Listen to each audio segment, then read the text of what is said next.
Okay मालिक, so good afternoon मालिक, hopefully everybody is doing good मालिक। आशा करता हूँ आप तोड़ कर रहे होंगे मालिक। And ultimately we are on with respect to your chapter fourth again. I told you chapter 4 का structure we have discussed yesterday about audit risk. Today we'll be completing risk assessment and today internal control का chart बन जाएगा and tomorrow and day after tomorrow 2 दिन we'll take internal control and then one of the lecture for internal audit and one hardly and half an hour for internal financial control. This chapter requires a lots of patience to remember and recall. Make it sure you understand this point because it will require. It is not so easy to remember and recall everything of chapter 4th. Chapter 4 is again one of the biggest chapter compare to all other chapter as such. Okay, जैसे मैंने बताया था chapter 4 और chapter 3 ये दो chapter अपने लिए बहुत बड़े चैप्टर है, काफ़ी टाइम कंज्यूमिंग चैप्टर है। ओके तो पहले बात करते हैं चैप्टर 4 में अपन ने क्या किया मालिक। कल के लेक्चर में अपन ने क्या किया? कल के लेक्चर में मैंने आपको बताया चैप्टर 4 में अपने को टोटल 5 चीज़ें करनी है। पहला है अपने लिए audit risk, second is risk assessment, third is internal control, fourth is internal audit and fifth is internal financial control. Then we discuss audit risk में अपने पास कितने क्वेश्चन है? तो ओके 3 क्वेश्चन है। Definition, factors to be considered to determine control risk and calculation. मैंने सबसे पहले डेफिनेशन और कैलकुलेशन किया, तो एक बार रिकॉल करवा दूं डेफिनेशन में क्या किया। अगर मैं बोलूं डिफाइन ऑडिट रिस्क तो सबसे पहले आप ये लिखोगे, ये वाला पोर्शन लिखोगे। ऑडिट रिस्क मतलब क्या? Providing an inappropriate opinion when financial statements are materially misstated. फिर लिखोगे what is not included in audit risk. Auditor might express the opinion that financial statements are materially misstated but actually they are not, it is insignificant risk. And business risk like adverse publicity और legal notice और legal point is not a part of audit risk. ये होने के बाद आप बोलोगे audit risk is a component of 2 things, okay, it is RMM and DR. ये होने के बाद इसके बाद आप आरएमएम को एक्सप्लेन करोगे। आरएमएम में आपको 2 थिंग्स लिखाने हैं, okay. RMM is having 2 components and RMM can be checked at 2 levels. 2 components are inherent risk and control risk, and 2 levels are it can be checked at financial statement level and assertion level. Sir, how can I define financial statement and assertion level? Financial statement level मतलब any or many assertions may go wrong. Assertion level मतलब account balance, class of transaction and disclosure, either of the item may go wrong. Okay, now here when I discuss about inherent risk, I told you need to modify the definition. What is the definition you modify? The susceptibility of material misstatement, okay, either at financial statement level or assertion level, which may go wrong either individually or in aggregate, okay, before implementation of control. I told you need to insert 2 things. One is financial statement level, assertion level, and one is individually or aggregate. ये discuss किया। Control risk, okay, the financial statement, okay, the item may go material, there can be a material misstatement, okay, at financial statement level or assertion level, and okay, you need to understand either individually or aggregate. After implementation of control, it means controls are unable to prevent, detect or correct. ये point हुआ। ये होने के बाद आपको mention करना है detection risk मतलब procedures perform by auditor to reduce the audit risk to an acceptably low level, okay, that could not detect material misstatement, okay, either individually और aggregate, that is called detection risk. And the formula we have discuss, audit risk is equal to RMM multiply by DR, detection risk, ये अपन ने discuss किया। यानी इसका मतलब क्या था? Audit risk is equal to inherent risk multiply by control risk multiply by detection risk. ये कैलकुलेशन मैंने आपको कल कॉन्सेप्ट समझाया, इसका क्या है। उसके बाद आपका और एक क्वेश्चन था फैक्टर्स टू बी कंसिडर्ड, यानी definition and calculation we have done. One more question was there, factors to be considered to determine control risk. Again I am telling, okay, ये चैप्टर में फैक्टर्स के question बहुत रहेंगे। Okay, factors to be considered while determining control risk. जब control risk देखेंगे तो क्या factors ध्यान में रखेंगे? तो अपन टोटल 4 फैक्टर्स ध्यान में रखेंगे। कंट्रोल रिस्क मतलब क्या? कंट्रोल रिस्क मतलब कंट्रोल डालने के बाद भी ओके कंट्रोल फेल हो सकते हैं। ये पता करने के लिए हम लोग कंट्रोल एनवायरनमेंट को देख सकते हैं। कंट्रोल एनवायरनमेंट का एग्जांपल मैंने बताया था, मैनेजमेंट का एटीट्यूड कैसा होगा। एग्जांपल मैंने आपको बताया था, मेरा एटीट्यूड बताया, मैंने एचयूएल का एटीट्यूड बताया, तो आपको समझ में आ गया कि हाँ भाई अमित सर का एटीट्यूड ऐसा है, तो यहाँ पर फ्रॉड होने के चांसेस, एरर होने के चांसेस ज़्यादा है।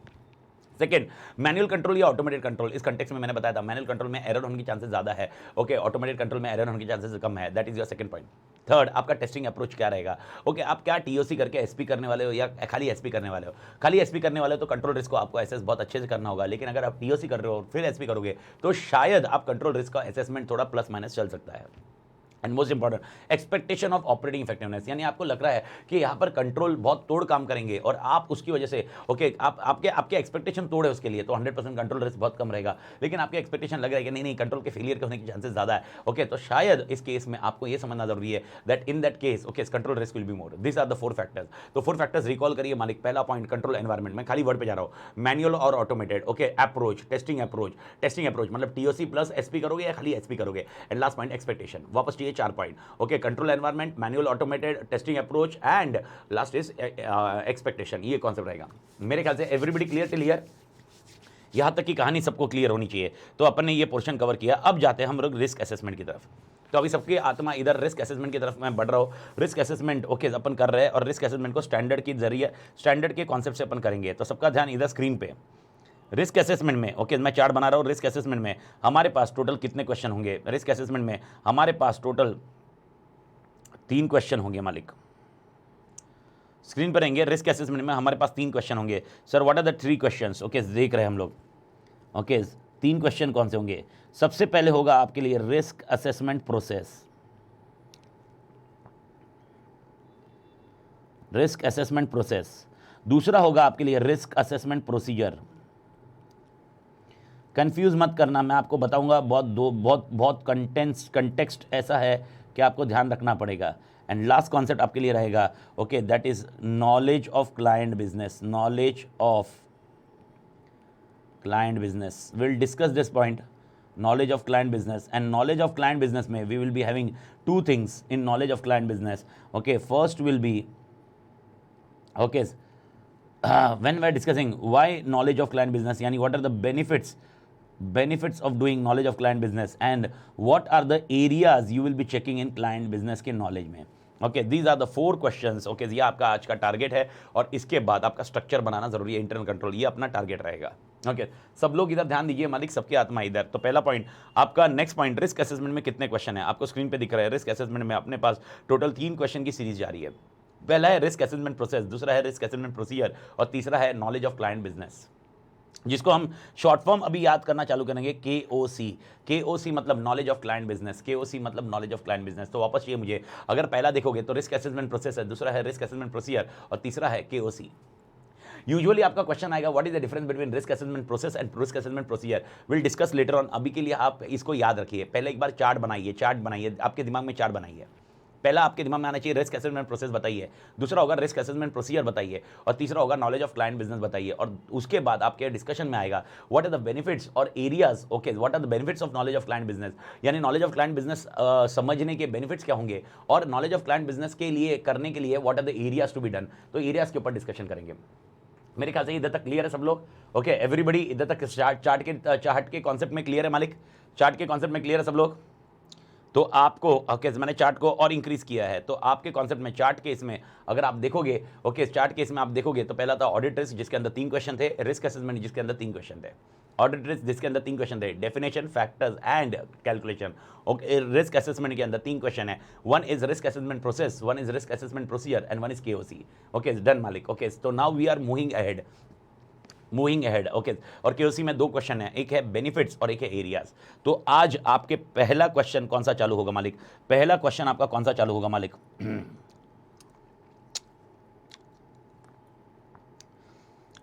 तो बताइए मालिक पहला क्वेश्चन कौन सा है आपके? नाम क्वेश्चन क्या है? पहले क्वेश्चन का नाम क्या है?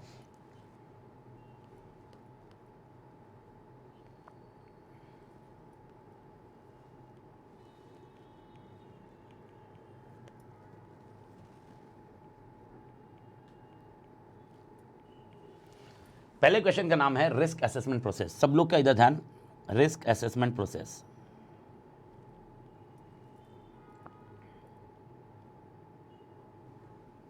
जब मैं रिस्क असेसमेंट प्रोसेस कर रहा हूँ, रिस्क असेसमेंट प्रोसेस को आपको समझा रहा हूँ, तो आपने बहुत अच्छे से ध्यान देना है। ओके प्लीज़ अच्छे से ध्यान दीजिए, मैं आपको समझा रहा हूँ सारी चीज़ें। But before going on this okay मैं आपको बता दूँ, अभी अपन जो ऐसे चालू कर रहे हैं, अपन जो स्टैंडर्ड चालू कर रहे हैं, रिस्क असेसमेंट वाला जो स्टैंडर्ड है ये प्योरली SA 315 है।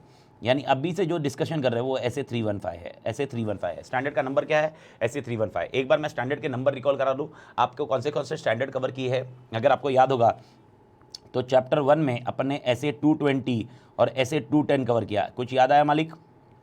SA 220 और SA 210 कवर किया, मेरे ख्याल से याद आना चाहिए। ये 220 क्या था? क्वालिटी कंट्रोल, और 210 क्या था? Terms of agreement. ओके उसके बाद मैंने चैप्टर 11 किया। चैप्टर 11 में SA 700, 705, 706 और 701 किया। सर नंबर याद आ रहे हैं? 700 किसके लिए था? Forming an opinion and reporting, ये तो पॉइंट था 700। 705 modification, 706 EOM and OM, 701 KAM की ऑडिट मेटल। मेरे ख्याल से इधर तक क्लियर है, ये रिकॉल हो रहा है मालिक स्टैंडर्ड का। और इसके बाद हम लोग चैप्टर 3A में गए थे। जिसके अंदर हमने 2 स्टैंडर्ड किए, ऐसे 230 और ऐसे 500। अगर आपको याद होगा 230 was audit documentation and 500 was with respect to audit evidence. तो ऑडिट डॉक्यूमेंटेशन का कॉन्सेप्ट कवर किया और ऑडिट एविडेंस का किया। मेरे ख्याल से यहाँ तक की चीज़ें याद आ रही है। अब अपन चैप्टर 4 में जा रहे हैं। चैप्टर 4 में आपका जो स्टैंडर्ड नंबर है वो आपका ऐसे 315 है, ऐसे 315। तो मेरे ख्याल से ये स्क्रीन पे देखने के बाद स्टैंडर्ड के नंबर की सीरीज तो आपको याद आ रही है। 200 वाज अपन ने एक आध क्वेश्चन कवर किया, 200 का पूरा कंटेक्स्ट कवर नहीं किया। तो 200 जब आएगा ना पूरा डिस्कस करूंगा मनीष। तो मैंने 200 का कंटेक्स्ट कवर किया है। 220 मैंने पूरा ऐसा स्टैंडर्ड का चार्ट नहीं बनाया है, 200 का आपको चार्ट नहीं पता, इन सबके चार्ट बन जाएंगे आपके। ओके तो आप ध्यान रखिए यहाँ पर अपन के कॉन्सेप्ट में अभी अपन ऐसे 315 जा रहे हैं। अब 315 का नाम क्या है? ओके मेरा एक सीक्वेंस है, आप आराम से याद रखिए। मेरे को बताइए ऐसे 220 का नाम क्या है? क्वालिटी कंट्रोल इन ऑडिट। ऐसे 210 का नाम क्या है? Terms of engagement. ऐसे 700 का नाम क्या है? Opinion and report. ऐसे 705 का नाम क्या है? मॉडिफिकेशन। ऐसे 706 का नाम क्या है? EOM and OM. ऐसे 701 का नाम क्या है? ओके अगर आपको याद होगा की ऑडिट मैटर। ऐसे 230 का नाम क्या है? Audit documentation. ऐसे 500 का नाम क्या है? Audit evidence. 230 का नाम ऑडिट डॉक्यूमेंटेशन, 500 का नाम ऑडिट एविडेंस। मेरे ख्याल से नाम याद आ रहे हैं सब लोग को? मैं कुछ पूछ रहा हूँ। ओके नाम याद आ रहे हैं? यस सर, नाम याद आ रहा है? Yes sir, perfect sir. Okay नाम याद आने चाहिए, नाम याद आने चाहिए, नाम एटलीस्ट याद आने चाहिए। ओके नाम याद आए मालिक। ओके अब कहानी अपन आगे बढ़ते हैं। अब ऐसे 315 का नाम क्या है? ऐसे 315 का नाम देखिए मालिक, identifying and assessing. Identifying and assessing, INA को छोटा लिख रहा हूं मैं। Identifying and assessing risk of material misstatement. Identifying and assessing risk of material misstatement. सब लोग तोड़ इधर ध्यान दीजिए।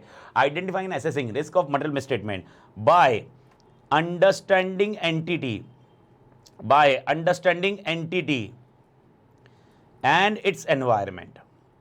क्या बोला? स्टैंडर्ड 315 का नाम क्या है? 315 का नाम चाहिए मुझे, 315 का नाम चाहिए। सब लोग रिपीट करोगे 315 का नाम। 315 का नाम क्या है मालिक? 315 का नाम क्या है? Identifying and assessing, identifying and assessing risk of material misstatement by understanding entity and its environment.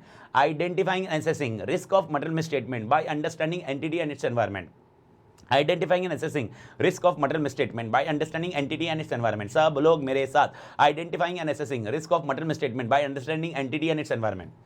Okay सब लोग मेरे साथ। ओके अब मेरे को बताओ इसमें से टुकड़े करो, स्टैंडर्ड के नाम को टुकड़े करो। यानी इस स्टैंडर्ड में करना क्या है, यानी ये स्टैंडर्ड क्या सिखाएगा, ये स्टैंडर्ड किस में गाइड करेगा? ये बोलेगा आपने identify and assessing risk of material misstatement कैसे करना है। अब अगर मैं आपसे पूछूं इस स्टैंडर्ड के नाम से आपको क्या लगता है? How will I identify and assess risk of material misstatement? ये स्टैंडर्ड के नाम से क्या लगता है? How will I do identification and assessing risk of material misstatement? मुझे रिस्क ऑफ मटेरियल मिसस्टेटमेंट कैसे मिलेगा? रिस्क ऑफ मटेरियल मिसस्टेटमेंट कैसे मिलेगा? ये मुझे कैसे मिलेगा? मैं आपसे क्वेश्चन पूछ रहा हूं, ये मुझे कैसे मिलेगा? ओके ये कैसे मिलेगा? ओके अगर दिनेश अग्रवाल का आया, राज कुंद्रा के सीए ने 315 नहीं किया था क्योंकि यह एक मीम चल रहा था, अगर आपने देखा होगा तो 315 राज कुंद्रा के सीए ने 315 किए बिना ओके वहां पर ऑडिट किया है। तो identifying assessing RMM bye understanding entity and its environment. Okay तो मेरा क्वेश्चन है ओके ये स्टैंडर्ड से क्या समझ में आ रहा है? क्या आपको RMM कैसे मालूम पड़ेगा? ये बोलते हैं एंटिटी को समझोगे आप और उसके एनवायरनमेंट को समझोगे तो आपको RMM मिलेगा। मैं वापस समझा रहा हूं, एकदम आराम से समझते जाइए, मैं एकदम आराम से समझते जाइए, प्लीज अंडरस्टैंड। ऐसे 315 का आउटकम क्या है?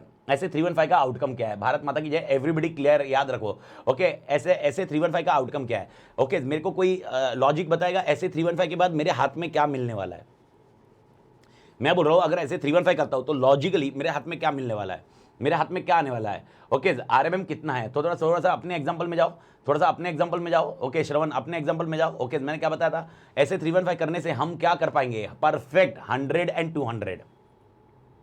ऐसे 315 करने की वजह से हम 100 एंड 200 कर पाएंगे। अब आप नेक्स्ट 2 दिन में 3 दिन लेक्चर में आप ये समझोगे ये 100 200 का डिवीजन कैसे कर पाते हैं हम लोग कैसे कर पाते हैं 100 एंड 200 को? मेरे ख्याल से समझ में आ रहा है 100 एंड 200 को हम लोग कैसे कर पाएंगे? दैट इज एग्जैक्टली अपने को ये 2-3 लेक्चर में अपने को समझेगा। तो 100 एंड 200 का डिवीजन ऐसे 315 करेगा। तो ऐसे 315 परफॉर्म करने से हम 100 एंड 200 का डिवीजन करेंगे। मैं वापस बोल रहा हूं इसका आउटकम या आप मेरे हाथ में क्या मिलने वाला है? सिर्फ और 100 एंड 200 मिलेगा। ओके तो मेरे ख्याल से यहां तक कॉन्सेप्चुअली ध्यान रखना। ओके वापस आते हैं ऐसे 315 का नाम बताइए। ऐसे 315 का नाम बताइए, सबसे बड़ा नाम है ऐसे 315 का identifying and assessing risk of material misstatement bye understanding entity and its environment. ठीक है मालिक। ओके थोड़ा सा इधर ध्यान दीजिए। Okay when I say risk assessment process, मेरे को बताइए स्टैंडर्ड का नाम क्या है? स्टैंडर्ड का नाम क्या है? Identifying and assessing okay risk of material misstatement bye understanding entity and its environment. तो रिस्क असेसमेंट प्रोसेस क्या बोलता है? रिस्क असेसमेंट प्रोसेस बोलता है टोटल तुम्हें 4 चीजें करनी है। चार चीजें करनी है, सबका ध्यान इधर। ओके, ओनली स्टेटमेंट फॉर्म में आंसर है, हेड पॉइंट मसाला नहीं है, हेड पॉइंट मसाला नहीं है, तो सबकी आत्मा इधर। ये लोग बोलते हैं रिस्क असेसमेंट प्रोसेस, और जैसे ही मैंने बोला स्टेटमेंट फॉर्म में आंसर है, मैं डिस्कस करूंगा आपसे। ओके, सबसे पहले बोलते हैं, ये लोग बोलते हैं okay when we are discussing a risk assessment process, तो आपने क्या करना है, identify the risk, identify the risk throughout the process, identify the risk throughout the process by understanding entity and its environment, by understanding entity and its environment, okay, और उनके okay, please understand identifying risk throughout the process by understanding entity and its environment। ये entity है और ये environment है। वापस तुम full form के लिए वापस परेशान करोगे, बोलोगे महाकसम ये क्या लिखा है। ओके अब मेरे को बताओ, ये जो एंटिटी और एनवायरनमेंट के बारे में अपने को समझना है, ओके ये सिर्फ हम लोग कुछ स्पेसिफिक चीजों के लिए देखेंगे या एबीसीडी के लिए देखेंगे? वापस मैं बोल रहा हूं, okay I am identifying the risk throughout the process by understanding entity and its environment only for 1-2 items और all items, A B C D items, whether I will be focusing on all items और only for specific items, all items, all items, all items, all items, all items, all items. All ख्याल से समझ में आ रहा है? तो इसीलिए ये कंटिन्यूएशन में बोलते हैं, ये जो आप करोगे it should B focusing on okay bye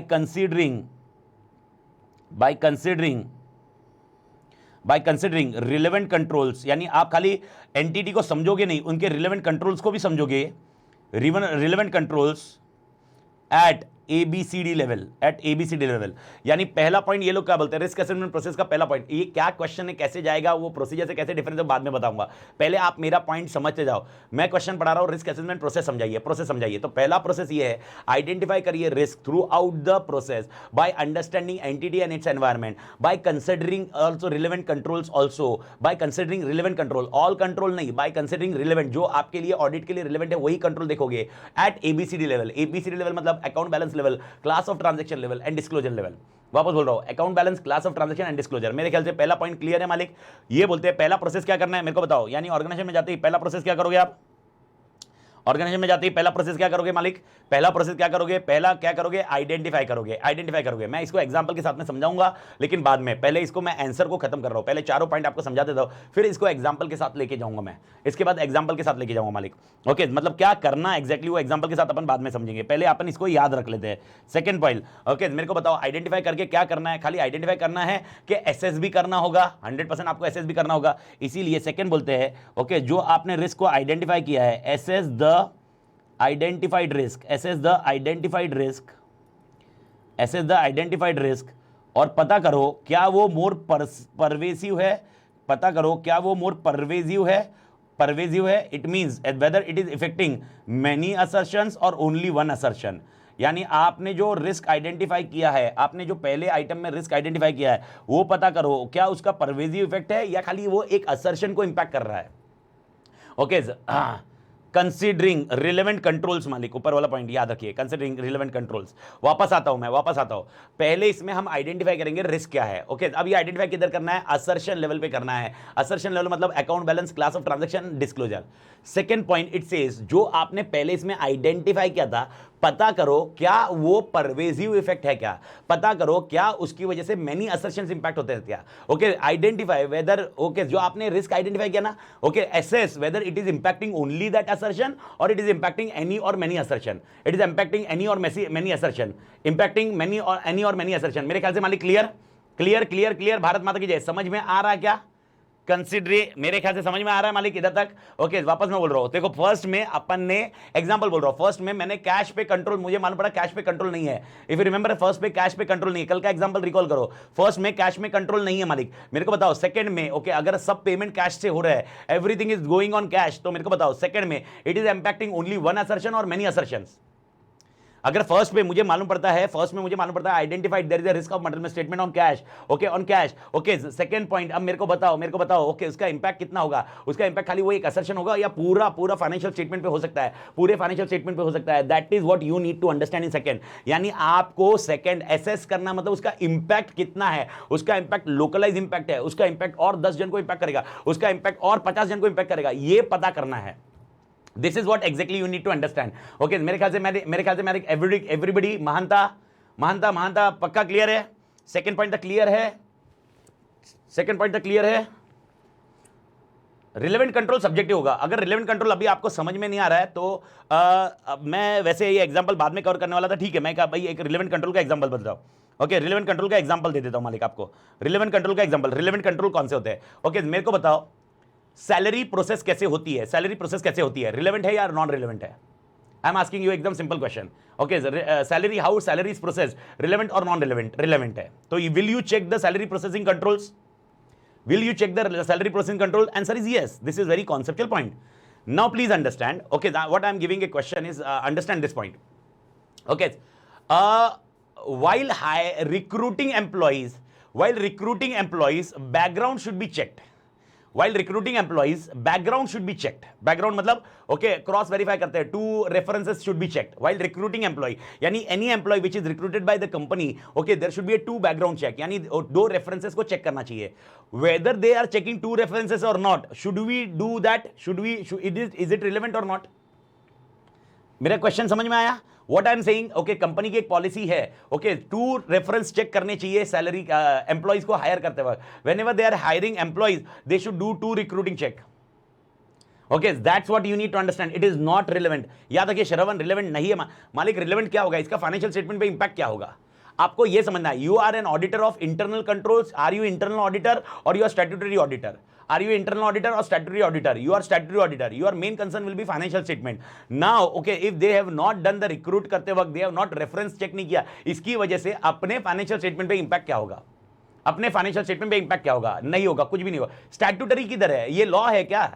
weather it is law, okay, weather it is law नहीं, ओके, मेरे को बताओ स्टैट्यूटरी रिक्वायरमेंट क्या बोलोगे आप? लॉ क्या बोलोगे? Statutory requirement. स्टैट्यूटरी रिक्वायरमेंट किधर लिखा है कि भाई ऐसा ऐसा करना है? नहीं। ओके, मेरे ख्याल से समझ में आया। ओके, अब मैं और एक क्वेश्चन पूछ रहा हूं। ओके, क्या एक फैक्ट्री में, ओके, मेरे क्लाइंट की फैक्ट्री में चाइल्ड लेबर एम्प्लॉयड है कि नहीं है, ये पता करना है। ओके, चाइल्ड लेबर एम्प्लॉयड है कि नहीं है, ये पता करना है। ये मैंने आपको इनिशियली बताया था। क्या ये कंट्रोल टेस्ट करना चाहिए मैंने? क्या ये कंट्रोल टेस्ट करने चाहिए? यस, ओके, क्योंकि अब आपको समझ में आना चाहिए ये स्टैट्यूटरी रिक्वायरमेंट है और इसका इंपैक्ट फाइनेंशियल स्टेटमेंट पे आएगा। मेरे को बताओ, अगर एक छोटा सा एग्जांपल समझो, दोनों एग्जांपल को लिंक करो। मेरे को बताओ, अगर आपने ओके वो 2 रिक्रूटमेंट के कॉल नहीं किए, क्या कंपनी को पेनल्टी पे करनी सकती, क्या करनी पड़ेगी? क्या कंपनी को पेनल्टी पे करनी पड़ेगी? Answer is no. लेकिन अगर चाइल्ड लेबर एम्प्लॉय किया, क्या कंपनी को पेनल्टी पे करनी सकती है, करनी पड़ेगी? Answer is yes, which will have impact on financial statement. तो जो financial statement, I do think now you are clear with relevant. Okay, मेरे ख्याल से अभी रिलेवेंट कंसेप्ट समझा सबको। तो रिलेवेंट कंट्रोल मतलब will you check all the controls in organization और you will check relevant to the audit controls. Okay, anyway ये अपना इंटरनल कंट्रोल का हिस्सा है, लेकिन आज मैंने अभी क्लियर कर दिया। मेरे को बताओ, will you check all the controls और only the relevant to the audit control? Only relevant to audit control, you will not check all control. चलो सब कंट्रोल चेक करते हैं, सब कंट्रोल चेक करते हैं, सब कंट्रोल चेक करते हैं, only relevant to audit, only relevant to audit, only relevant to audit. Make it sure ये आपके दिमाग में रहे, because that is more C controls are subjective point. आप ऐसा कुछ नहीं कर सकते, हाँ इसकी वजह से कोई इनडायरेक्ट कंट्रोल है वो इस पे निर्भर है, okay, then you need to test it out. Again it's a subjective portion, whether this is a deciding factor will be done by auditor, but you should understand, you should only check the relevant control.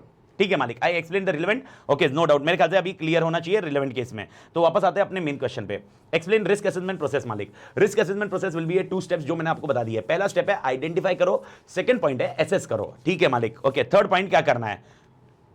Third point is very important now. Third point is very important. Everybody with me now. Third point says, okay, third point says, relate the identified risk. Relate the identified risk. Identified risk to what can go wrong at assertion level. To what can go wrong at assertion level. Everybody on the screen. Okay, आपको समझ में आना चाहिए क्या बोल रहे हैं। पहले आपने आइडेंटिफाई किया, सेकंड उसको एसेस किया, तीसरा आप पता करिए what can go wrong, what can go wrong, what can go wrong, what can go wrong means what sir? Okay, यानी जो आपको रिस्क लग रहा है, जो आपको रिस्क लग रहा है उसमें क्या क्या गड़बड़ हो सकती है, जो आपको रिस्क लगता है उसमें क्या क्या गड़बड़ हो सकती है। ओके, क्या क्या गड़बड़ हो सकती है मेरे को बताओ। If there is no control on salary calculation, what can go wrong? Okay, अपन ने पता किया identify the risk, I understood there is no control on salary calculation, assess the impact. मेरे को मालूम पड़ा उसका इंपैक्ट खाली असर्शन लेवल पे है, उसका इंपैक्ट फाइनेंशियल स्टेटमेंट लेवल पे नहीं है। My question, what can go wrong if salary calculation पे, इफ सैलरी कैलकुलेशन पे कंट्रोल्स नहीं है? आई डू थिंक समझ में आ रहा है। Okay, what can go wrong मेरे को बताओ। Can there be a dummy salary? सब कुछ मत बोलिए, सब कुछ मत बोलिए। डमी सैलरी हो सकती है, answer is yes. Sir can there be a salary, जिसकी सैलरी है डमी नहीं होगी, किसी की सैलरी है, क्या वो अपनी सैलरी इंक्रीज करके मार सकता है, इंक्रीज करके पे कर सकता है, answer is yes. Okay sir, क्या उसमें सैलरी का मिस कैलकुलेशन आ सकता है, आंसर इज यस। क्या ऐसा सैलरी पेमेंट किया जा सकता है बिना टाइम शीट देखे, ओके सैलरी पेमेंट किया जा सकता है, आंसर इज यस। कंट्रोल नहीं है, तो ये आपको पता करना है। आई डू थिंक समझ में आया, थर्ड पॉइंट समझ में आया मालिक? Third point understood, what can go wrong, understood what can go wrong, ये एनालाइज करना होगा ऑडिटर को, एनालाइज करना होगा what can go wrong.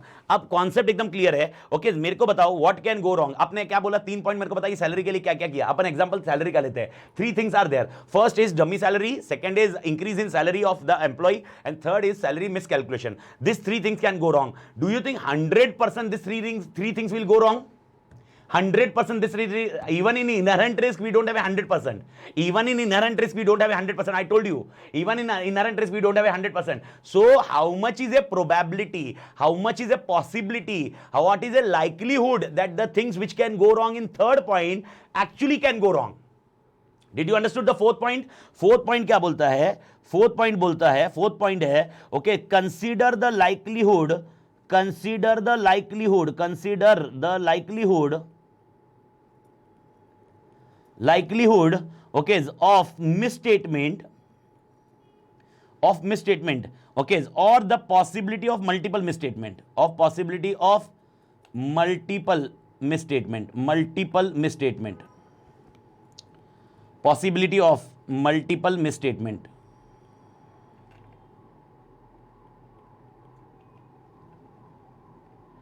Sir आपने जो बोला कि सैलरी में ये मिक्स मैच हो सकता है, सैलरी में वो हो सकता है, ओके ये कॉन्सेप्ट आपको देखना होगा कि ये किस लेवल पे क्या लाइक्लीहुड है कि ये गलत हो सकते हैं, कितने चांसेस है। क्योंकि देखो अगर what can go wrong, I understood what can go wrong, लेकिन do you think 100% it will go wrong? No. So what is the percentage? In short, if you are aware, we are calculating by doing this 4 things, we are calculating 2 risk, one is inherent risk and one is control risk.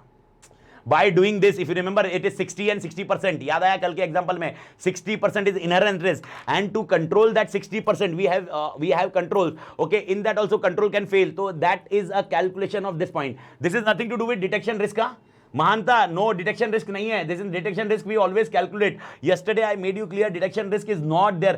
What is there in organization? Okay, is it audit risk or RMM? What is there in organization? Can you tell me clearly? What is there in organization? Yesterday we have made this discussion very clearly, very rigidly. What is there in organization? RMM or audit risk? RMM है, ये RMM है, ये RMM, बस RMM को calculate करना है और ये करने के बाद हम लोग ऑडिट रिस्क बनाएंगे। ऑडिट रिस्क क्या होगा? अपना रीजनेबल एश्योरेंस कितना देना है उसके बेसिस पे अपन ऑडिट रिस्क निकालेंगे, and based on that we will calculate DR, and based on that we will apply our resources, planning, DSR, experience person, articles and so on. This is how the things will work. तो मेरे ख्याल से what are the risk assessment process? Everybody clear with risk assessment process? Okay, risk assessment process anyway मैंने example साथ में ही cover किया, लेकिन आपको पक्का समझ में आया रिस्क असेसमेंट प्रोसेस?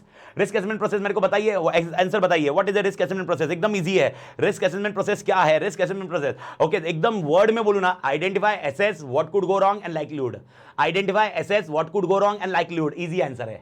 आइडेंटिफाई करो, असेस करो what could go wrong and likelihood. Okay, identify करो, आइडेंटिफाई करो, आइडेंटिफाई करो। ओके, आइडेंटिफाई किया और हमें मालूम पड़ा, ओके 100 आइटम्स में 200 items, 100 item. Now identify for all 100 item, one item take, and you identify whether it is impacting only that item और whether it is impacting many assertion. Okay, अब मैं आपको समझाता हूं, प्लीज अंडरस्टैंड। ऐसा हो सकता है, ऐसा हो सकता है, when you identified, okay, you are already aware about 100 200, okay, it may happen that when you identified the risk there were only 60 items. Listen carefully what I am discussing. I am giving you some practical example to understand. Okay, when I identified there were only 60 items, but when I assessed, I understood out of the 60 items 10 items are impacting more 40 items. Getting the point? Okay, yani there were only 60 items where controls were not there. There were only 60 items where controls were not there. But when I assessed the impact of that risk, I understood, okay, that out of 10 items are impacting more of 40 items. And after second point, I understood, okay, so there are total 100 items now. Okay, yani direct controls are not impacting. It is what you need to understand with logic. Example मैं बताओ, मेरे को बताओ. If fixed asset, I say fixed asset valuation में I am facing a risk. If I tell you fixed asset may I am facing the risk, help me out. Okay, it may have an impact on which other assertion? If I am giving a question, okay, fixed asset may I am having a risk, I am having a risk, it may impact which assertion, which other assertion? Second में will discuss that, second में we are doing that. I do think समझ में आया मालिक? Okay मेरे को बताओ, I ask you the question. Okay fix asset है, फिक्स एसेट में मेरे को आरएमएम मिला। In first I understood RMM is there in fix asset. Okay perfect. Depreciation, depreciation, it can be a cash also if payment is done in cash. Okay, it can be, example, suppose if I tell you fixed assets are taken on bank loan, can it have an impact on loan also? Answer is yes. This is what exactly you will do the calculation in second point. In first point I understood the controls are not there in fixed asset, I understood the controls are not there in fixed asset, so what is the problem? Second I will understand it will have impact on depreciation, I can understand it may have impact on loans. Okay, loans and calculations of creditors, it can have impact. I do think तुमको समझ में आ रहा है? Second मतलब मेरे को क्या समझाना है, सेकंड क्या कर रहा है, समझा क्या? It may happen, it may happen, it may happen, ऐसा हो सकता है. You may have a control on depreciation, but it doesn't mean that you will keep depreciation out of the scope. Because of second point, depreciation will come in our RMM. It will, because of the second point, depreciation will come in RMM. भले ही depreciation पे control तोड़ होगा, भले ही depreciation पे control तोड़ होगा, तो आपको ये वापस judgmental point है मालिक. ओके लेकिन ये आपको ऑर्गेनाइजेशन की एंटिटी को देख के समझ में आएगा. You will watch that entity and its environment and then you will conclude. मेरे ख्याल से भारत माता की जय समझ में आया? डन करें. सबसे पहले आइडेंटिफाई करेंगे, फिर क्या करेंगे, एसेस करेंगे, फिर क्या करेंगे, likelihood, and last point okay what can go wrong. Okay third point is what can go wrong and fourth point is likelihood. Okay I M freezing the answer, I am freezing the answer. Okay can anybody help me out? Okay when I discuss with you factors, when I discuss with you factors, okay, I told you factors to be considered, factors to be considered. Does it mean all factors to be considered or only few of the factors can be considered? When I told you, okay, so factors to be considered, does it mean all factors to be considered or few of the factors to be considered? Few can be considered. Okay मैं वापस बोल रहा हूँ, all consider करना ऐसा नहीं है. Okay auditor judgement लगाएगा, उसमें से क्या क्या आइटम है वो देखेगा और अकॉर्डिंगली अप्लाई करेगा. डन मालिक?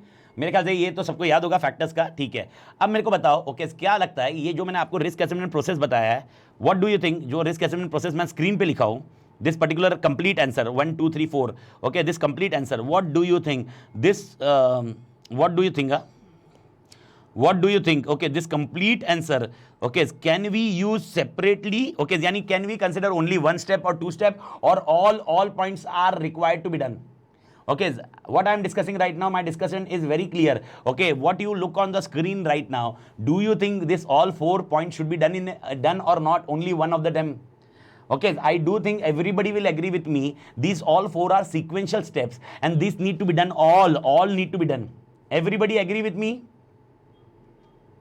Everybody agree with me? Yes मालिक. ओके एकदम लॉजिकल पॉइंट है, लेकिन यहां पर आपकी मॉड्यूल का एक छोटा सा झोलिंग पॉइंट है. झोलिंग पॉइंट है मतलब ये मॉड्यूल ने इसको फैक्टर्स करके डिफाइन किया हुआ है. तो नेवरदलेस मैं आपको बता दूं, ये फैक्टर्स से ज्यादा मैं अगर इसको बोलूं तो ये स्टेप्स है.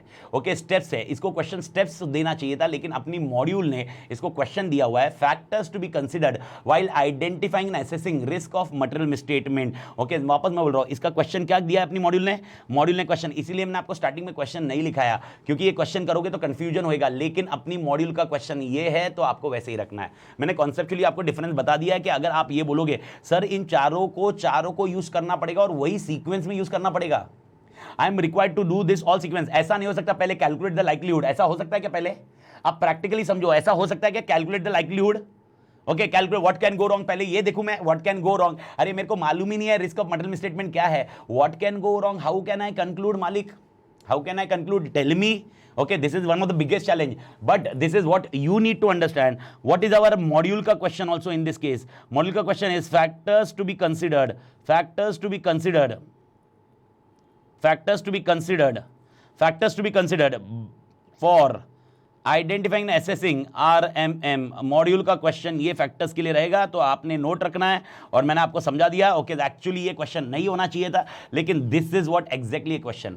तो रिस्क असेसमेंट प्रोसेस देखो ऐसा नहीं है. ओके देखो ऐसा होता है ना, ये क्वेश्चन का कोई कंटेक्स्ट, अभी अपन जिस एंगल से समझ रहे हैं इसका कंटेक्स्ट ऐसे जा रहा है, इसका फैक्टर्स का भी डिस्कशन हो सकता है, लेकिन this is not exact answer. उसका आंसर कुछ अलग होना चाहिए, उसके पॉइंट मल्टीपल्स होते हैं, लेकिन पॉइंट उन्होंने वो दिए है, तो जो दिए है वो अपन रख रहे हैं. तो अगर आपको एग्जामिनेशन में क्वेश्चन आया factors to be considered while identifying and assessing risk of material misstatement, अगर एग्जाम में क्वेश्चन आया factors to be considered while identifying and assessing risk of material misstatement, मेरे को बताइए मालिक आपका आंसर क्या रहेगा? ये 4 पॉइंट्स रहेंगे, ये 4 पॉइंट्स रहेंगे.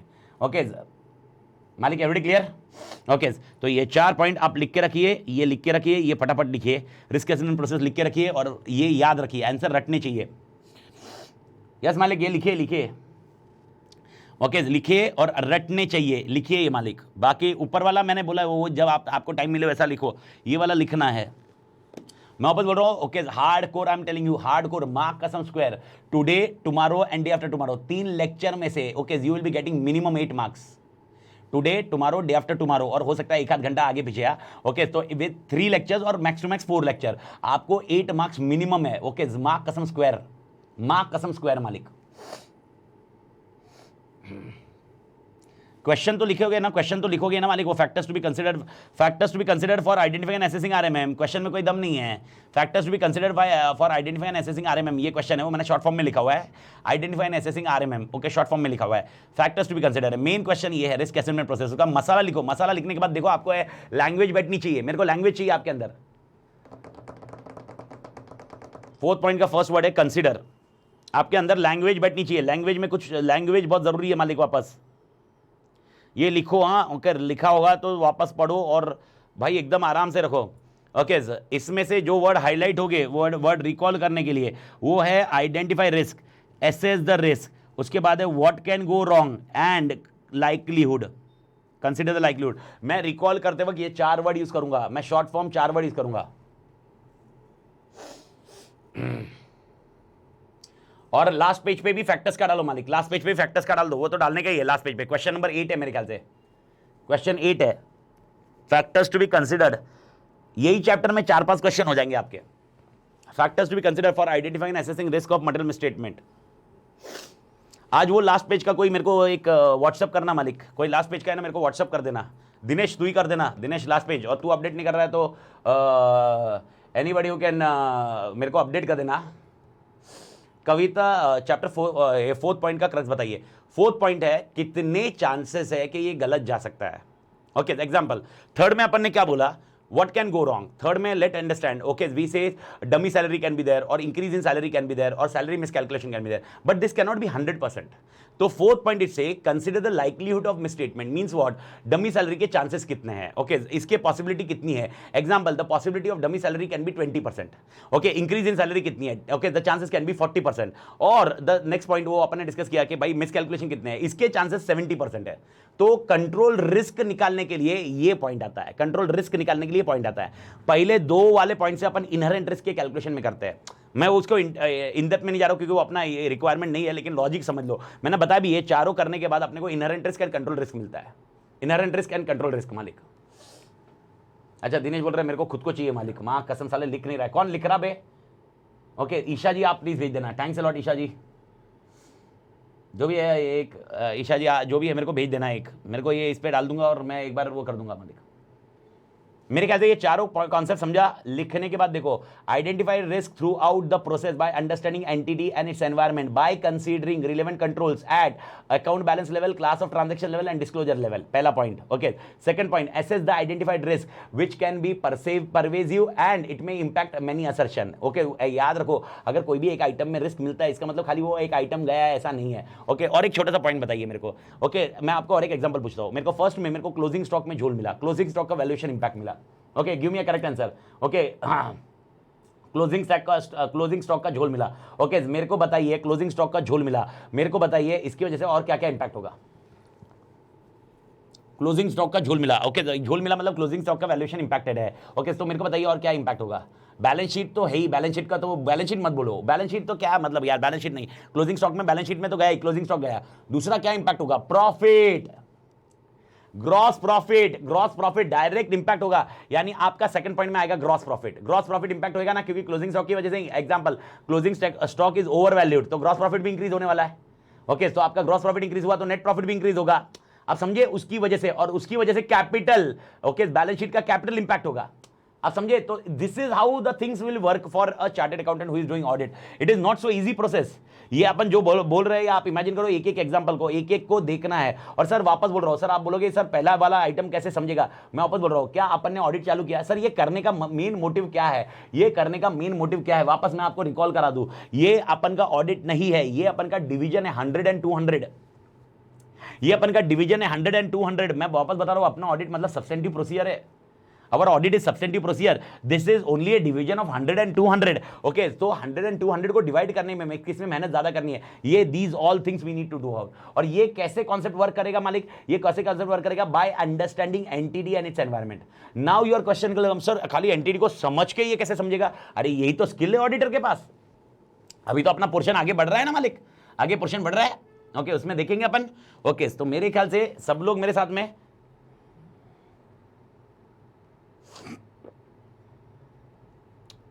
सब लोग मेरे साथ में मालिक, सब लोग मेरे साथ में। ओके, चालू करते हैं सब लोग, अगला पॉइंट पे आते हैं। Okay, let's start with done, लिख के आंसर याद रहेगा।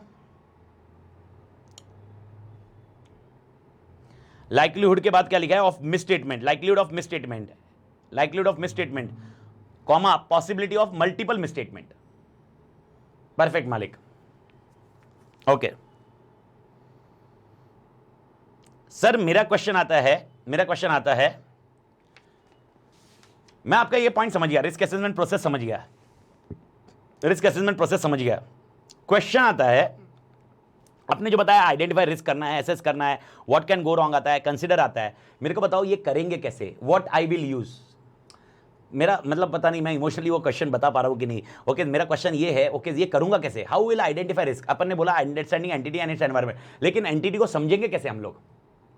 सब्सटेंटिव प्रोसीजर अभी नहीं करेंगे श्रवण बेटा, सब्सटेंटिव प्रोसीजर अपना ऑडिट है। मेरे को बताओ, अपन ऐसे 315 में क्या अपन ऑडिट चालू कर दिए, नहीं, अपन 100 200 को डिवाइड कर रहे हैं। मेरा क्वेश्चन है ये सब करेंगे कैसे, ये मैं समझ गया। मेरे को बताओ एंटिटी को समझू कैसे, how will I understand entity, talk to management. Perfect, change the word Neel, आपने टॉक टू मैनेजमेंट लिखा लेकिन वर्ड अलग होना चाहिए, टॉक टू मैनेजमेंट नहीं होता। क्या वर्ड यूज करते हैं अपन ऑडिट में Neel, conceptually I may give you points but this will not be having a correct marks. Your concept is correct. Word. Okay, talk to management. Previous year महानता, previous year ठीक है, I may use previous year महानता। Business को करिश्मा जी समझेंगे कैसे, मैं यही बचा पूछ रहा हूं आपसे। ऑडिट एविडेंस लेंगे कैसे, डिस्कशन, इंक्वायरी। ओके, अब मैं देखो वर्ड बोल रहा हूं, इंटरनल कंट्रोल। अरे इंटरनल कंट्रोल को करना क्या है, मैं पूछ रहा हूं आपको करना क्या है। इंटरनल कंट्रोल को समझना है, लेकिन कैसे समझेंगे। कम्युनिकेशन विद मैनेजमेंट, अरे क्या मजाक करते हो यार, एंटिटी इंटरनल कंट्रोल, आप जो सब लोग इंटरनल कंट्रोल सब बोले, लेकिन मैं कंट्रोल को समझूंगा कैसे। Sir Pratham can be full form of like ABCD is account balance, class of transaction and disclosure. Yes मालिक, ICAI ORR, if you remember ICAI ORR, what is ICAI ORR। Okay, ICAI ORR। Okay, हम लोग inquiry करेंगे, inspection करेंगे, observation करेंगे, रीपरफॉर्म। अब इसमें से क्या करना है, वो है रिस्क असेसमेंट प्रोसीजर। इसमें से क्या करना है, रिस्क असेसमेंट प्रोसीजर। आप समझिए, अभी एग्जांपल आपने सबने बोला इंटरनल कंट्रोल चेक करना। इंटरनल कंट्रोल चेक कैसे करेंगे, ये मैंने आपको DOC के टाइम पे बताया था। I will do inquiry with management and I will observe, I may inspect. Okay, this is what you need to. मेरे ख्याल से समझ में आया। ये है अपना अगला portion, that is called risk assessment procedure. तो what is the difference between risk assessment procedure and risk assessment process मालिक। रिस्क असेसमेंट प्रोसीजर मतलब क्या है, जो रिस्क असेसमेंट प्रोसेस है ये सीक्वेंशियल स्टेप है, ये प्रोसेस है। और ये करने के लिए to perform this process we have procedures. To perform this process, we have procedures. Are you getting the concept? Link बैठ रहा मालिक। तो रिस्क असेसमेंट प्रोसेस हमें करना है, 4 स्टेप्स करने हैं, लेकिन ये 4 स्टेप करेंगे कैसे, हम आइडेंटिफाई कैसे करेंगे, हम एसेस कैसे करेंगे, हम उसको व्हाट कैन गो रॉन्ग कैसे पता करेंगे, हम कंसीडर लाइक्लीहुड कैसे करेंगे। तो इसके लिए हम रिस्क असेसमेंट प्रोसीजर करेंगे, मेरे ख्याल से मालिक एवरीबडी तुमको झेप रहा है मैं क्या बोल रहा हूं, तो आप आगे बढ़ते जा रहे हो। अब मेरे को बताओ रिस्क असेसमेंट प्रोसीजर, मेरे ख्याल से समझ में आया इधर तक रिस्क असेसमेंट। तो माय क्वेश्चन इज, प्रोसेस और प्रोसीजर में डिफरेंस समझा, प्रोसेस और प्रोसीजर में डिफरेंस समझ गया मालिक। परफेक्ट मालिक, पर प्रोसेस करने के लिए प्रोसीजर चाहिए। ओके, मेरे को बताओ कौन सा सीक्वेंशियल करना पड़ेगा, प्रोसेस करना पड़ेगा। प्रोसीजर सीक्वेंशियल नहीं करना पड़ता। प्रोसीजर मेरे हिसाब से मैं फॉलो करूंगा। प्रोसीजर एक जजमेंटल इशू है। ओके, प्रोसीजर मैं देखूंगा कौन से सर्कमस्टेंसेस में प्रोसीजर आता है। जिसको ABCD नहीं पता है वापस मैं बता दूं, ABCD का फुल फॉर्म क्या है? Account balance, class of transaction and disclosure.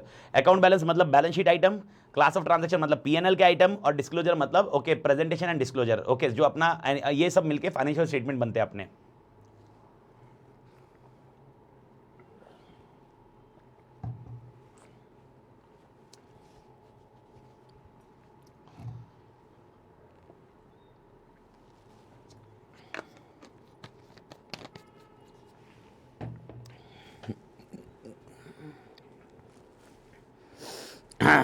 Just a moment है मालिक,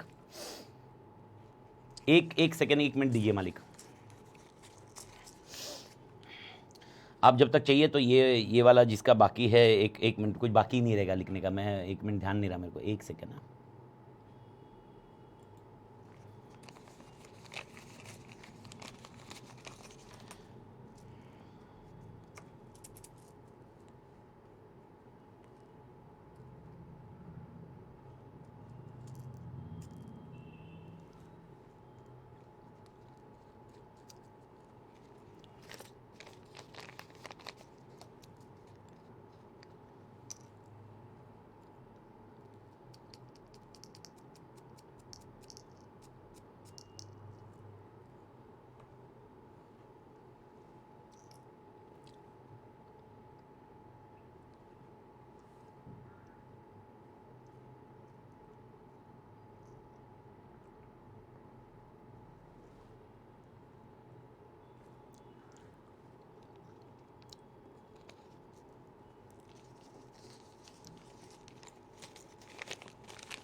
ओके मालिक, ओके। अब बढ़ते हैं प्रोसीजर की तरफ। ओके, ऐसे 315 को क्या वापस नाम दीजिए? ऐसे 315 identifying and assessing risk of material misstatement bye understanding entity and its environment. ये अपन ने समझ लिया। ओके, अब यहां पर अपने को क्या आइडेंटिफाई करना है? Identifying and assessing risk of material misstatement whether due to fraud और error at a financial statement level और असर्शन लेवल। अपने को ये पता करना है। ओके, क्या ये फ्रॉड और असर्शन लेवल पे फ्रॉड है या एरर है? ओके, ये अपने को पता करना है। इसके लिए रिस्क असेसमेंट प्रोसीजर परफॉर्म करते हैं। Now when I say risk assessment procedure, तो प्लीज मतलब ये दिमाग में डाल दो। Okay, the auditor will perform risk assessment procedure to provide a basis for, कान खुले, कान खुले, to provide the basis for identification and assessment and assessing of risk of material misstatement। यानी आपको जो मैंने बोला ये रिपीटेटिवली वापस मॉड्यूल बोल रहा है, यानी ये करने के लिए मैं प्रोसीजर परफॉर्म कर रहा हूं।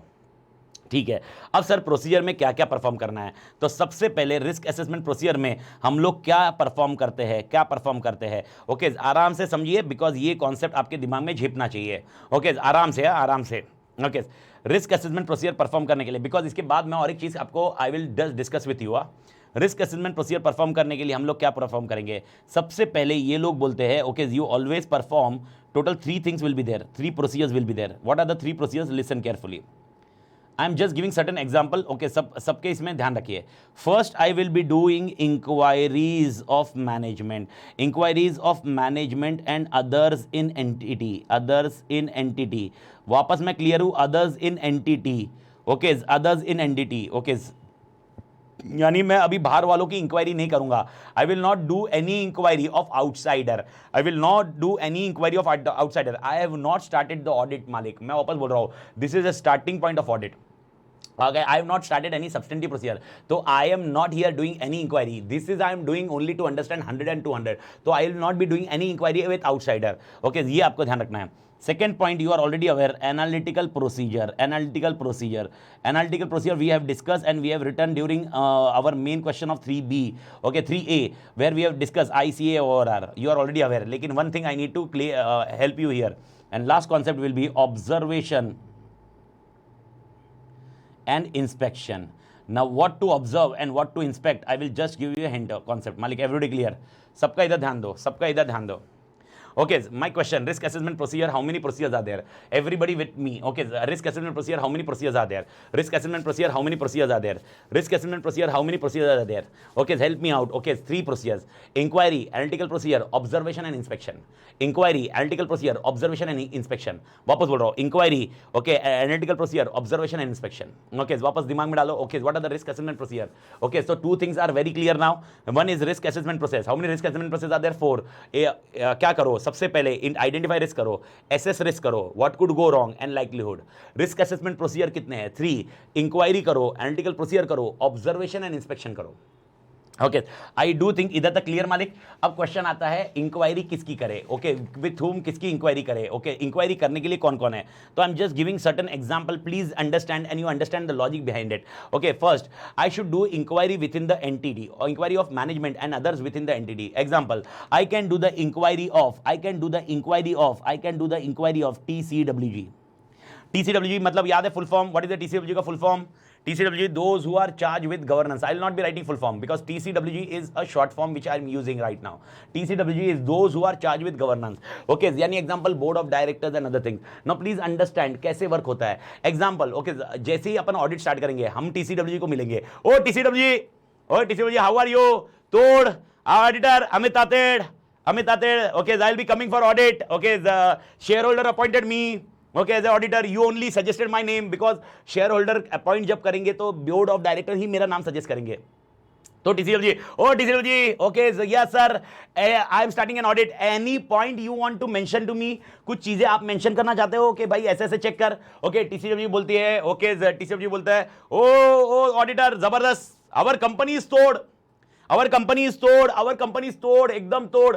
But I am only worried about the judgment which are done by management. I am only worried about that. Okay, मेरे ख्याल से you are getting the point. Now you got the list. In that list, one of the item is management judgment. Management judgment समझ में आ रहा है. देखो मैं वापस बोल रहा हूं सर, ये करने का मेन ऑब्जेक्टिव क्या है? 100 300. ओके, योर कंसेप्ट समझ में आया? ओके, अरे समझा क्या? ओके, यानी आपका पहला पॉइंट क्या गया? 100 में पहला आइटम क्या हो गया? 100 का फर्स्ट आइटम क्या हो गया? 100 का फर्स्ट आइटम क्या हो गया?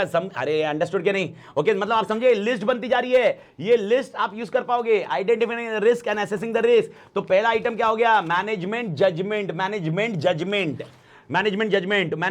First item. मेरे ख्याल से भारत माता की जय. अब मेरे ख्याल से लॉजिक समझा होगा मालिक, लॉजिक समझा होगा. भारत माता की जय, everybody clear. Management judgment. Okay. Second concept. Okay, second किससे मिलेंगे मालिक? ओके, सेकंड अपन इंटरनल ऑडिटर से बात करेंगे. इंटरनल ऑडिटर होते हैं. इंटरनल ऑडिटर मतलब कंपनी के अंदर वाले person. Oh internal auditor, hi, how are you? कैसा है? गोटिया खेला खाली, कुछ काम तो किया ही नहीं होगा. इंटरनल ऑडिटर है तू, कुछ काम तो करते आता नहीं है तेरे को. इंटरनल ऑडिटर का ईगो हट हुआ.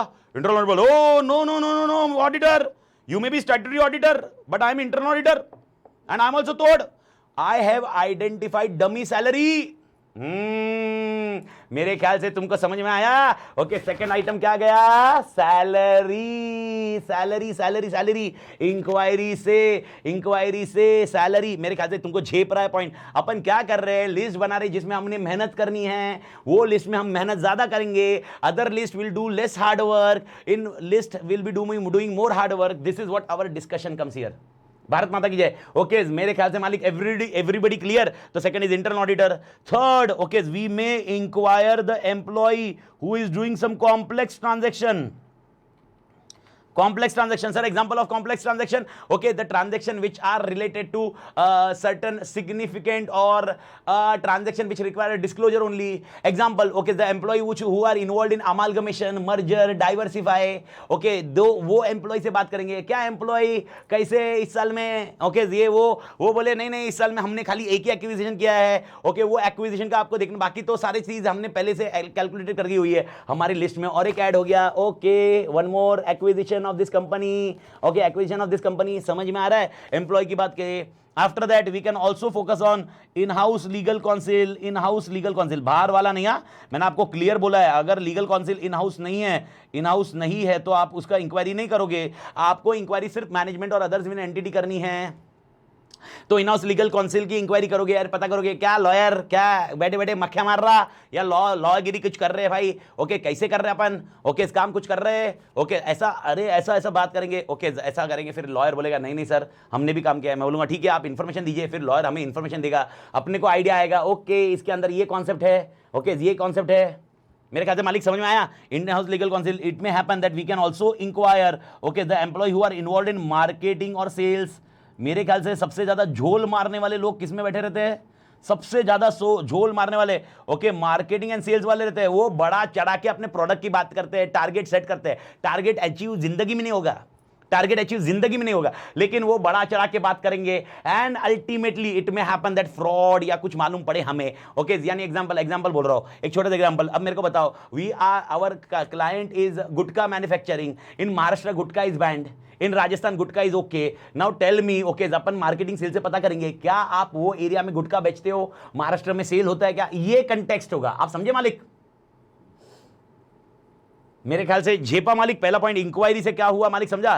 तो इंक्वायरी से लॉजिक आई डू थिंक झेप गया मालिक, ओके आई डू थिंक। तो इंक्वायरी किसकी किसकी करेंगे, वापस बोल रहा हूं, पहले आपको लिखना होगा inquiry will be done okay of the management and others within the entity who are responsible for financial reporting. जो फाइनेंशियल रिपोर्टिंग के लिए रिस्पांसिबल है उनसे बात करेंगे, ओके यहां पर ऑडिटर दूसरी इंफॉर्मेशन भी ऑब्टेन कर सकता है, लेकिन याद रखना ये inquiry within the entity होनी चाहिए। और employees of different level can be inquire, employees of different level can be inquire, but inquiry should be done only internally.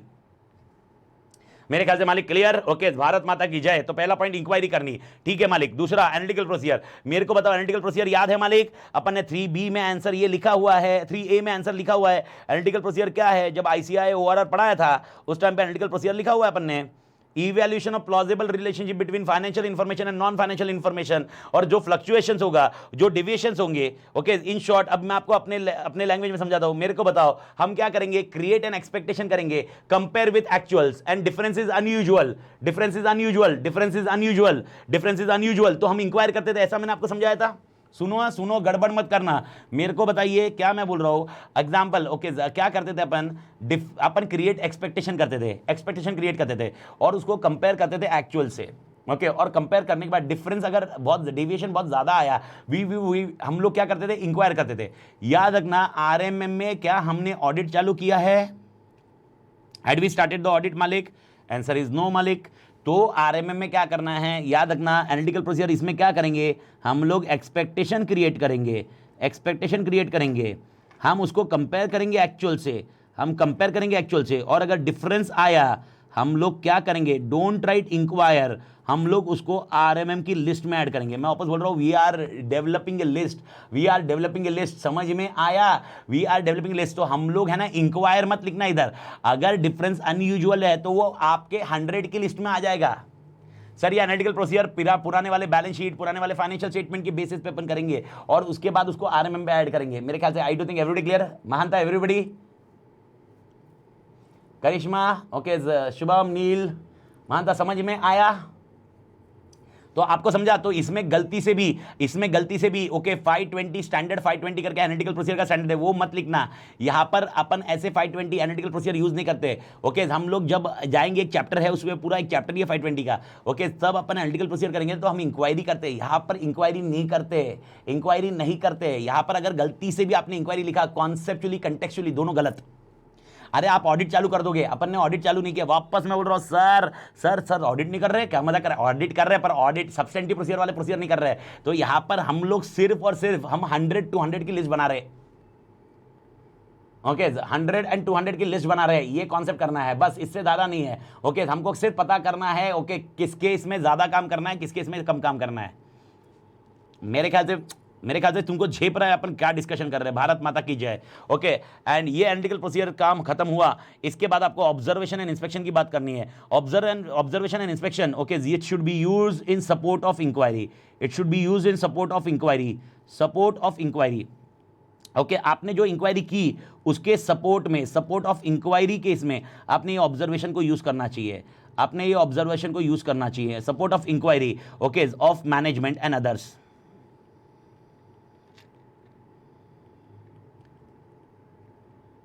और ये ऑब्जर्वेशन और इंस्पेक्शन किधर करोगे, एंटिटी एंड इट्स एनवायरनमेंट में, okay इसका मैं एग्जांपल ऑब्जर्वेशन इंस्पेक्शन का example मैं फर्स्ट डे से आपको दे रहा था। अब मेरे को बताओ ओके कैडबरी की फैक्ट्री में अगर आप जाके देखते हो, कैडबरी की फैक्ट्री में जाओगे ओके, जो आपका क्लाइंट होगा उसकी फैक्ट्री में देखोगे, उसके प्लांट में विजिट करोगे।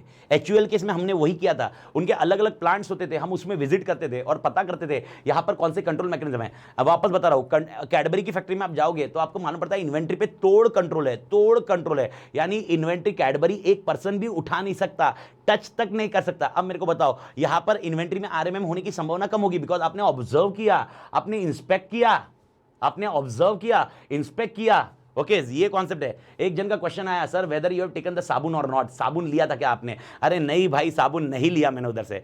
ओके तो अपन ऑडिट मतलब ऐसा, बट हाँ मतलब उसके कंटेक्स्ट में जो मैं आपको समझाता हूँ कि मैंने मजे बहुत मारे। किधर सर मजे मारे? ओके उनके ऑडिट के लिए हम लोग बैंगलोर गोवा ये जाते थे, गोवा में गए, बैंगलोर में गए। ओके बैंगलोर था, गोवा था, मद्रास, चेन्नई था, एक और एक उनका ब्रुक बॉन्ड वाला एक पॉइंट था, तो उनके लिए हम केरला साइड में गए थे और केरला वाले साइड में उनकी जो ये थे, तो मैं घूमा बहुत हूँ उस टाइम पे। ओके तोड़ घूमा मतलब एकदम जबरदस्त। और हम लोग क्या करते थे फिर मंडे टू फ्राइडे काम करने का, सैटरडे थोड़ा काम करने का और उसके बाद निकल जाने का, सैटरडे संडे मस्त घूमने का। ओके ये चिल मारने का, ये कॉन्सेप्ट है मालिक।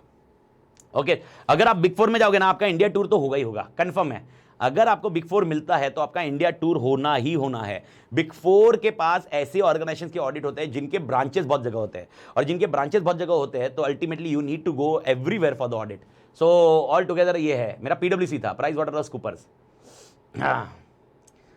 हाँ तो आइसक्रीम तो नहीं, मैंने कॉफ़ी बहुत पी है, कॉफ़ी बहुत पी है। केरला में गया था तो उनकी वेंडिंग मशीन होती थी, तो केरला वो वेंडिंग मशीन से कॉफ़ी बहुत पी है अपन ने, कॉफ़ी बहुत, मतलब मैंने कॉफ़ी है ना उधर भी बहुत पी है, एचडीएफसी बैंक में भी बहुत पी है, मैंने हर जगह कॉफ़ी बहुत ढापी है। ओके यानी अभी कोई स्टूडेंट बोलेगा सर ओके अगर मेरे घर पे आए तो माँ कसम कॉफ़ी का डब्बा छुपाना पड़ेगा, ये सर का भरोसा नहीं है भाई। ओके तोड़ हो जाएगा तोड़ मतलब किसी घर पे आए तो पहले से क्लियर होगा, माँ कसम अरे ये सर ढापू है सर अरे भरोसा नहीं है, ये पूरा रहेगा, ये कर देते। ओके ढापने का तो यार मैंने क्या बोला, ढापने की एक स्किल होती है, कला होती है। ऐसे टाइम पास कर रहा, जोक मार रहा सालो, नहीं तो सालो इल्ज़ाम लगाओगे मेरे ऊपर। नेवरदलेस ओके जोक्स अपार्ट, मेरे ख्याल से ये कॉन्सेप्ट समझा। तो ऑब्जर्वेशन इंस्पेक्शन में इन लोग ने लिखा नहीं है, लेकिन मैं आपको ओफू देता हूँ। सर ऑब्जर्वेशन इंस्पेक्शन में ओफू क्या है? ओके हम लोग क्या देखेंगे? प्लांट फैसिलिटीज देखेंगे, प्लांट फैसिलिटीज देखेंगे, प्लांट फैसिलिटीज देखेंगे। हम लोग पॉलिसी प्रोसीजर्स देखेंगे, पॉलिसीज एंड प्रोसीजर्स को इंस्पेक्ट करेंगे। ओके कोई रिपोर्ट मैनेजमेंट बनाता होगा, रिपोर्ट कोई मैनेजमेंट बनाता होगा, मैनेजमेंट ओके लोकल मैनेजमेंट जो भी होगा, फैक्ट्री का मैनेजर होगा, ये रिपोर्ट हम लोग देखेंगे। This is something you need to understand.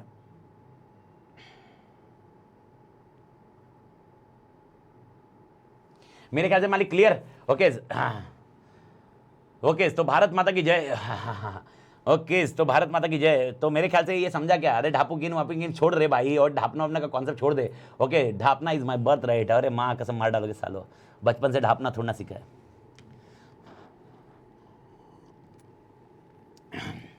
Okay तो मेरे ख्याल से इधर तक क्लियर। अपन बाकी डिस्कशन बाद में करते हैं, पहले मेरे को टारगेट मेरे अचीव करने दो। टारगेट एक बार अचीव हो गया ना, कॉन्फिडेंस आ जाता मेरे को, फिर खत्म हो गया ना तो टेंशन नहीं है। मेरे ख्याल से क्लियर है ये एवरीबडी। तो मेरे को बताओ रिस्क असेसमेंट प्रोसीजर कितने मालिक? Risk assessment procedure 3, inquiry, analytical procedure, observation, inspection. ये ओवर आंसर खत्म हो रहा है। तो मेरे को बता रिस्क असेसमेंट प्रोसेस और रिस्क असेसमेंट प्रोसीजर दोनों क्लियर? रिस्क असेसमेंट प्रोसेस समझा? रिस्क असेसमेंट प्रोसेस समझा? ओके भाई आइडेंटिफाई करो, एसेस करो what could go wrong and likelihood बताओ। ओके रिस्क असेसमेंट प्रोसीजर बता, इंक्वायरी करो, analytical procedure done, okay inspection and observation. मैं बोलूं factors to be considered while identifying and assessing risk of material misstatement, factors to be considered while identifying and assessing risk of material misstatement, factors to be considered while identifying and assessing risk of material misstatement. Okay आपका पहले वाला answer 4 point, identify, assess करो, what could go wrong and likelihood. मेरे ख्याल से इधर तक clear है। भारत माता की जय। Now you are confident enough with respect to 315। ठीक है मालिक, अब मेरे को बताओ, ओके मेरे को बताओ थोड़ा सोच समझ के बताओ। ओके क्या ये इंक्वायरी, क्या एनालिटिकल प्रोसीजर, क्या ऑब्जर्वेशन इंस्पेक्शन बिना क्लाइंट के नॉलेज से आ सकता है? कर सकते हो? आपको मालूम ही नहीं है क्लाइंट का प्लांट किधर है, क्लाइंट का प्लांट किधर है, क्लाइंट की फैसिलिटी किधर है, आपको पता ही नहीं है क्लाइंट के रिपोर्ट्स क्या है। ओके आप क्या उसका ऑडिट कर पाओगे? डिड यू, मेरा क्वेश्चन समझ में आ रहा है? ओके मेरा क्वेश्चन है ओके यानी इन शॉर्ट मेरे को बताओ ये दोनों करने के लिए थोड़ा प्रैक्टिकली सोचो, ये दोनों करने के लिए हमें क्या करना होगा?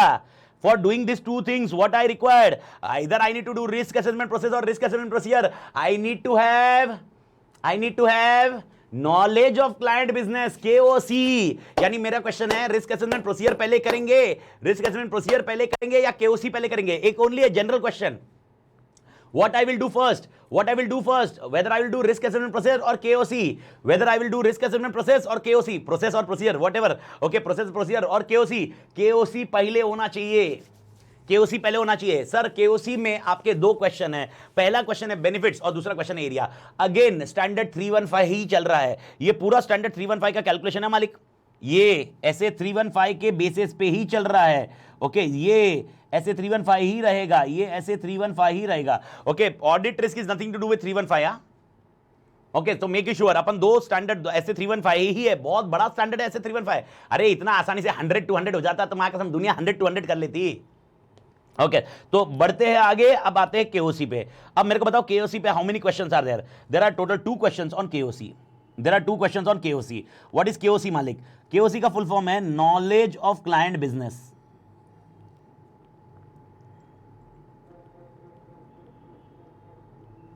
Knowledge of client business, everybody with me, knowledge of client business. Knowledge of client business के लिए आपको ध्यान रखना है, we have 2 questions in all. First question आपके लिए रहेगा, फर्स्ट क्वेश्चन रहेगा what are the benefits of K O C. क्यों करना है केओसी? ओके ये केओसी करके फायदा क्या है, and what are the areas of K O C. Okay आराम से जाइए। अगेन वेरी इंपॉर्टेंट आंसर, मैंने आपको वैसे ही बताया हुआ है कि आप जब ऐसे 315 करते हो, आज का, कल का एंड डे आफ्टर टुमारो के लेक्चर, 3 लेक्चर और 4 मैक्स टू मैक्स, ये चारों लेक्चर में 8 मार्क्स श्योर शॉट है, 8 marks are sure shot. Okay so let me discuss the individual concept first. Knowledge of client business क्या होता है? नॉलेज ऑफ क्लाइंट बिजनेस को समझना बहुत जरूरी होता है। तो अब सबसे पहले समझते हैं नॉलेज ऑफ क्लाइंट बिजनेस में। ओके एरियाज, मैं पहले बेनिफिट्स नहीं कर रहा हूं, पहले एरियाज समझ रहा हूं। मैं क्या समझ रहा हूं? पहले एरियाज। मैं पहले बेनिफिट नहीं कर रहा हूं, क्योंकि एरिया समझाता हूं उसके बाद मैं आपको समझा पाऊंगा ये एरिया समझने से बेनिफिट्स क्या होंगे। सब मेरे साथ है? सब मेरे साथ है? तो सबसे पहले अपन क्या कर रहे हैं? Areas. Knowledge of client business में ऐसा क्या होगा, मतलब सारी चीज देखेंगे, हाँ सारी चीज देखेंगे, लेकिन मैं बता रहा हूं स्पेसिफिक एरियाज। ओके तो आप ऐसे याद रख लो, एरियाज में क्या रहेगा? 5 एरियाज है, मैं फटाफट एक बार शॉर्ट में बता रहा हूं और उसके बाद उसके कीवर्ड्स केस में जाता हूं। Okay 5 areas to be focused on. Okay please understand 5 areas क्या है, 5 एरियाज क्या है। ओके एक्सटर्नल इंटरनल, वापस आते हैं, external internal, okay external internal, past future, वापस आते हैं 4 point, external internal past future, external internal past future, okay and accounting policy. 5 point, what are 5 things K O C में इजीली याद रखने के लिए फॉलोइंग पॉइंट में आंसर में रखूंगा, external internal past future and accounting policies. 5 चीजें मुझे देखनी है। एक्सटर्नल एनवायरनमेंट को पढ़ना है, इंटरनल ऑर्गेनाइजेशन को पढ़ना है, ओके पास्ट परफॉर्मेंस देखने हैं, ओके ऑब्जेक्टिव फ्यूचर वाले पॉइंट उनके पूछने हैं, एंड लास्ट पॉइंट उनके अकाउंटिंग पॉलिसीज को समझना है। तो मेरे को बताइए नॉलेज ऑफ क्लाइंट बिजनेस में what are the areas for K O C, what are the areas to be checked, what are the areas to be checked, what are the areas to be checked. मेरे को बताइए knowledge of client business में what are the areas to be checked, What are the areas to be checked? How many areas are there? 5. पहला होगा external, दूसरा होगा internal, past and future and accounting policy. मैं आपको बता दूं ये 5 पॉइंट की जगह 6 पॉइंट होने चाहिए थे, लेकिन आपके मॉड्यूल ने 5 ही दिए हैं। ये कॉन्सेप्चुअली 5 नहीं है, 6 होने चाहिए। छठा पॉइंट क्या समझना जरूरी है? Internal control. मेरे को बताओ थिंक लॉजिकली, इंटरनल कंट्रोल के बिना can you do any audit, can you start 100 and 200 का एनी लॉजिक एज सच? तो you need to understand the internal controls also. But okay मेरे ख्याल से what is the logic behind of ICI? okay they have given 5 points here and they have given a separate section on internal control. तो why separate section started मालूम है क्या? Okay 5 point करते वक्त क्या करना है और इंटरनल कंट्रोल करते वक्त क्या करना है ये समझाया जा रहा है। तो सबसे पहले अपन देखते हैं एक एक पॉइंट, वापस आराम से एक एक लाइन, 2-2 लाइन के आंसर है। सबसे पहले हम लोग क्या देखेंगे मालिक, सबकी आत्मा इधर, एरियाज ऑफ केओसी में। फर्स्ट पॉइंट एरियाज ऑफ केओसी में हम लोग ने क्या बोला? External factors. सबकी आत्मा इधर, external factors. Sir external factors में हम क्या देखेंगे? Industry, regulatory,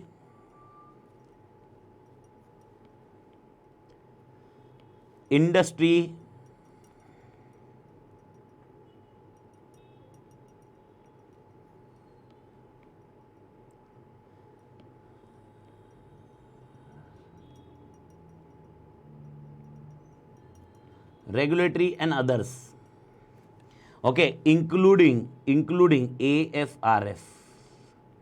What is AFRF, Malik? AFRF याद है? Applicable financial reporting framework.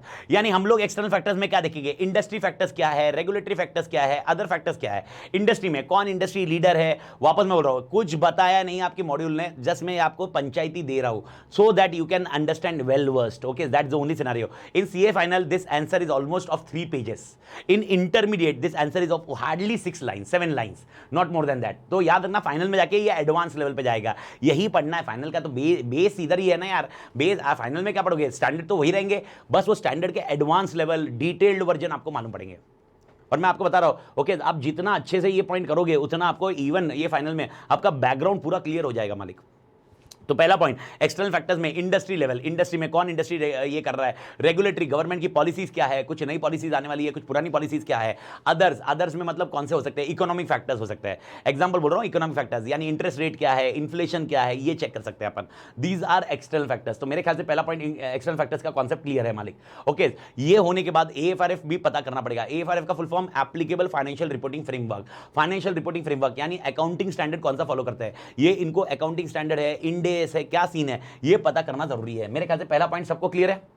Government policy comes in external, government policy external में आ गया ना, रेगुलेटरी, गवर्नमेंट पॉलिसी रेगुलेटरी में आया बेटा, गवर्नमेंट पॉलिसी रेगुलेटरी है।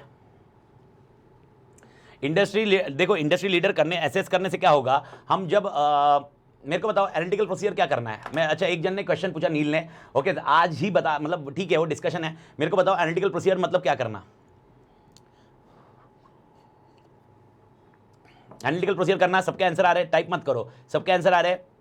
Sir create expectation, compare with actual and difference unusual, okay, you can inquire.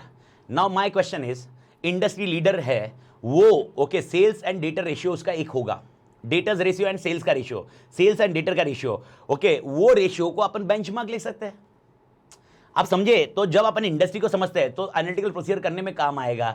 Okay, हमें inquiry करते वक्त काम आएगा। अरे आप ऐसे, ये लोग ऐसे फॉलो करते हैं। अगर आपको याद है, एक मैंने 700 में बताया था आपको, अगर आपको याद होगा 700 में मैंने क्या बताया था, क्वालिटेटिव वाला requirement. Do you remember qualitative, do you remember qualitative requirement 700 के टाइम पे मैंने आपको बताया था। ओके, 700 के टाइम पे मैंने आपको ये समझाया था कि क्वालिटेटिव एस्पेक्ट्स भी अपन बता सकते हैं। Okay, there are 2 aspects, one is quantitative and one is qualitative. Qualitative में मैंने आपको ये बताया कि सब लोग मेथड बी फॉलो कर रहे हैं, हम मेथड ए कर रहे हैं। अब मेरे को बताओ, कैन वी डू, मतलब मेथड ए मेथड बी दोनों करेक्ट है, लेकिन मेथड बी किया हुआ बेटर होगा बिकॉज कंपेरिजन अच्छा होगा। शायद आपको याद आई, ये आंसर याद आया कुछ, ये एक्सटर्नल फैक्टर्स है। तो नील, मेरे ख्याल से आप समझे एक्सटर्नल फैक्टर्स क्यों समझ रहे हैं हम लोग, इंडस्ट्री के बारे में क्यों समझ रहे हैं, रेगुलेटरी के बारे में क्यों समझ रहे हैं। ओके, मेरे को बताओ, ओके, गवर्नमेंट ने, okay, let take an example, और एक, ओके, एज्यूम करते हैं, ओके, एज्यूम करते हैं you are an auditor of mine, you are auditor of mine. और एक एग्जांपल दे रहा हूं मैं मालिक, समझो, हाँ, ये बहुत अच्छे से एग्जांपल है ये, these examples will be used again and again मालिक, बहुत अच्छे से। ओके, सपोज आप मेरे ऑडिटर हो, ओके, आप मुझसे पूछ रहे हो अमित आदिर आपका रेवेन्यू कितना है, तो मैं बोला भाई 1 लाख रुपए कमा रहा हूं, बस। एक गरीब आदमी 1 लाख रुपए के ऊपर अपने पास है नहीं, ओके, 1 लाख रुपए मेरी कमाई है, तो आपने बोला ठीक है। अभी आप एक्सटर्नल फैक्टर्स क्यों पता करोगे मेरे, हो सकता है एग्जाम्पल बोल रहा हो सकता है एग्जाम्पल बोल रहा हो, ओके, हो सकता है, ओके, आप ICAI की पॉलिसी देखोगे और ICAI बोल रही है हम लोग सिलेबस से EISSM निकाल रहे हैं। ओके, आपको ICAI की पॉलिसी मालूम पड़ी, ओके, EISSM निकाल रहे हैं। अब 1 लाख में से आप मुझसे पूछोगे अमित आदिर EISSM में कितना कमा रहे हो, मैंने बोला EISSM में मैं 75,000 कमाता हूं और ऑडिट में 25,000 कमाता हूं। मेरे को बताइए क्या गोइंग कंसर्न इंपैक्ट हो सकता है इससे, क्या गोइंग कंसर्न इंपैक्ट हो सकता है इससे, थोड़ा प्रैक्टिकली सोच के बताओ, क्या गोइंग कंसर्न इंपैक्ट हो सकता है इससे।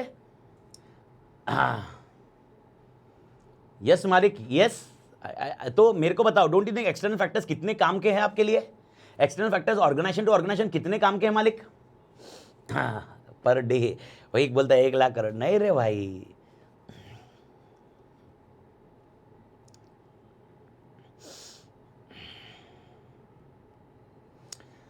आशा है, मेरे ख्याल से मालिक, मेरे ख्याल से समझ गया, आ गया आंसर पहला, पीटी के मालिक। दूसरा, अब इंटरनल में अपन क्या देखेंगे। अब इंटरनल, इन्होंने इंटरनल नाम नहीं दिया है, तो इन्होंने कैसे नाम दिया देखते हैं। ये लिखा है नेचर ऑफ एंटिटी पता करिए, नेचर ऑफ एंटिटी मतलब इंटरनल, नेचर ऑफ एंटिटी पता करिए। मेरे साथ सब लोग साथ में ना, नेचर ऑफ एंटिटी पता करिए।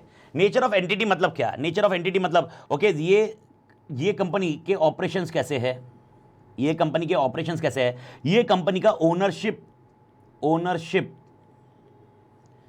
एंड गवर्नेंस स्ट्रक्चर कैसा है, governance